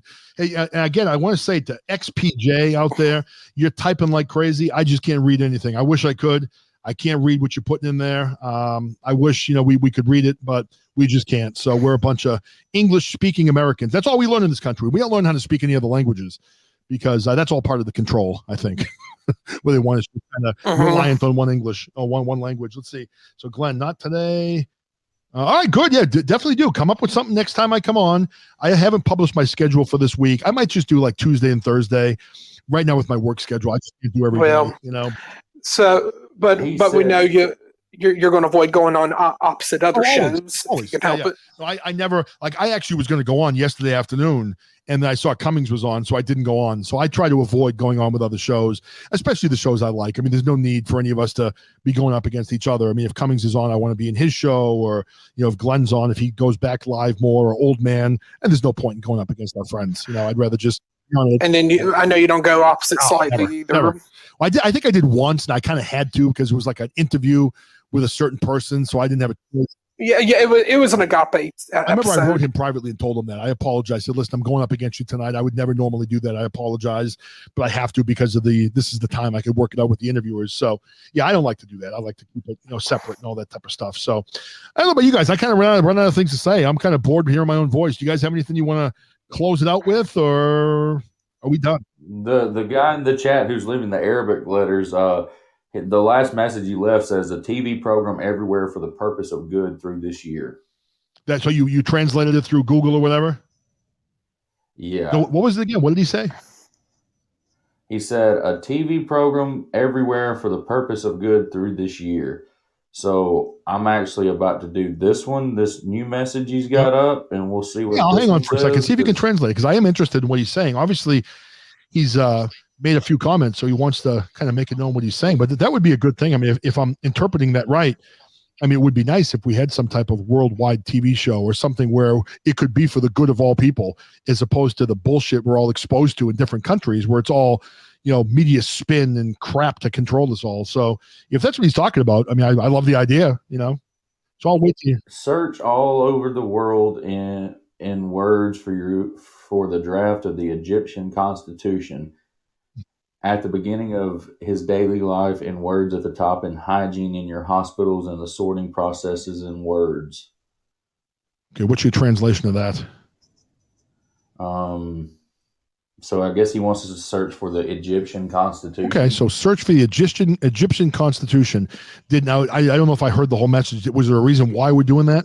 Because I'd like to know what I'm looking for. Because I've got nothing to do today. I will look it up and try to study what he's talking about a little bit. I like to learn new things. Well, apparently it says it's used at everybody in their daily life or something like that. I don't understand, but apparently he really wants us to look into the Egyptian Constitution. Hey, Mr. Ray. All right, so everyone that's out there, the gentleman that came in who's writing in Arabic wants everyone on the show to look into the Egyptian Constitution.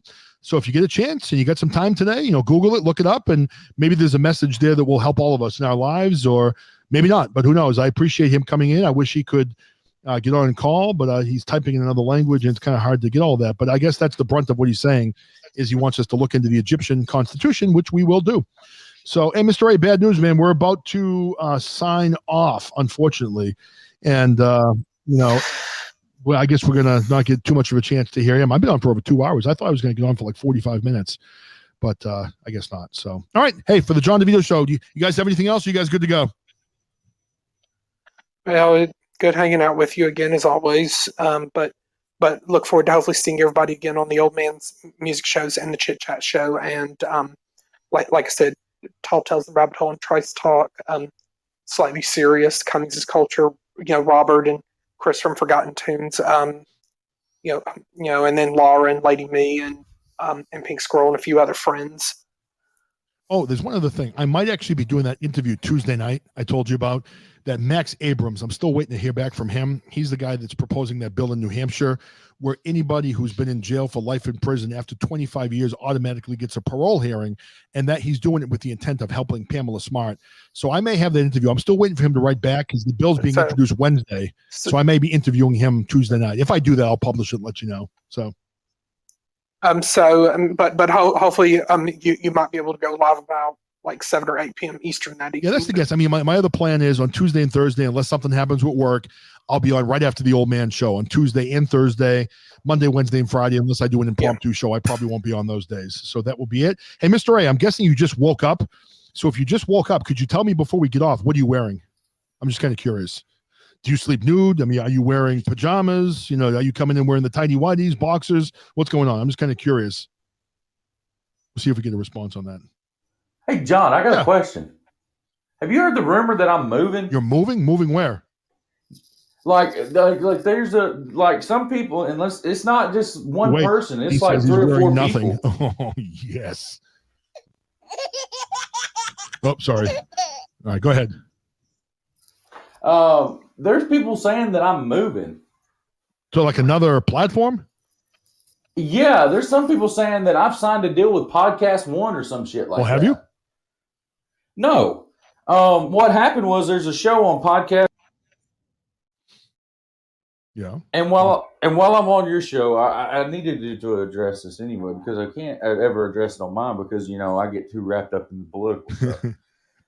But there was a show that's over on Podcast One that is a pretty popular show, and apparently he used one of my clips from the Great Reset, and some people that listened to it said that meant I was leaving going to Podcast One. I was like, I wish I was. And I was talking to James about it, and I told James, I was like, I'm not leaving. And for those of you that was a slightly serious show, but having a conversation with him, I was like, I'm not leaving. And if I left, this is how you would know I was leaving, because I would have gotten signed. You would have heard about it on my show, and then you turned around and Slightly Serious would have got signed, and John DeVito would have also got a contract too, because. I gotta tell you, I'm a little offended, man. I've heard now twice that people have been stealing your shit. You are on a radio station. You got people stealing your shit here. Yeah. How come no one steals my shit? I want someone to steal my shit. I mean, am I fucking that boring? Someone out there, if you're listening to my show, steal my shit and put it out there. All right, so at least the story. You probably are on a radio station. You just don't know you're it. probably right. John DeVito in New Mexico in the middle of the night. Who knows where I am? But, the only reason I found out about it was because it was a local station that ran it, and somebody. Right, Glenn, no one respects us, man. We get no fucking respect. No one steals our shit. I don't know, man. Too many F-bombs. That's what it is, right? They'd have to beat me out every 2 fucking seconds. Oh, fuck. Hey, well, I want to leave. The fuck's wrong with you? We know the VOP network didn't work out for any of us. You know what? But it is what it is. In my old age, one thing I've discovered is I wanted that to work. I wanted to be a part of it, but I've learned over the course of my life where I've jumped sometimes too soon. I've got my ass burnt by people that weren't professional. It's happened to me many, many times. So I was hoping this would work well, and it looks like the network is doing well. But you know what? It wasn't right for any of us. And I mean, either we stay here and we have a good time, or we move on someplace else. Whatever. And I think another thing to think about is that, like for that one producer to come after podcast friends like he did, I know we just felt like we could not, in good conscience and good faith, support a quote unquote free speech friendly network that was going to slander, smear, and besmirch people like so, and the leader of that network, but basically, just looking the other way like he's doing and throwing everybody under the bus. I'm all for free speech. I'm all for it 100%. However, if I don't like what someone's saying, and I did not like what that person was saying about my friends, then I'm not going to be a part of that network. I'm not going to listen to that network.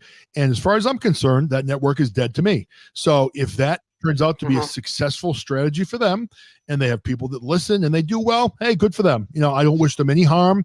But from my perspective, if I don't agree with the way a network is operating, I'm not going to call for anybody to be fired. I'm just not going to fucking turn them on, and I'm not going to broadcast my show on something like that where I disagree with the way they treat people. So, it is what it is. And I'll tell you, my father gave me good advice when I was a little kid. I'm sure you guys have probably all heard this before.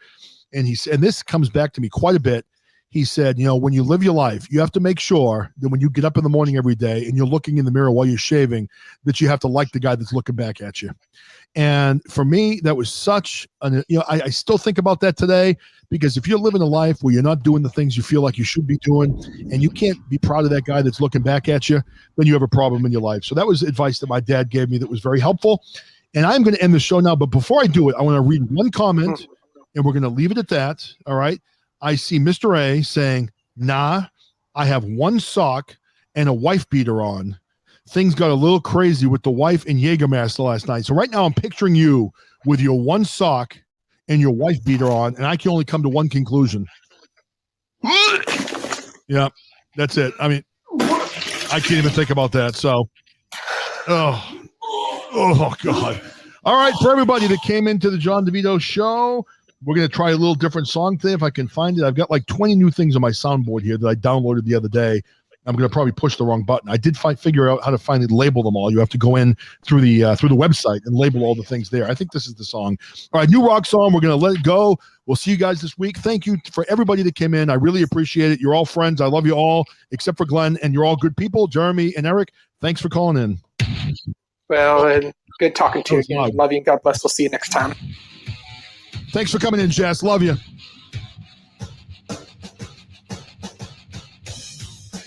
Thank you for calling me big. I appreciate that. I kind of like this music. This one goes on for 2 minutes, though. Too long.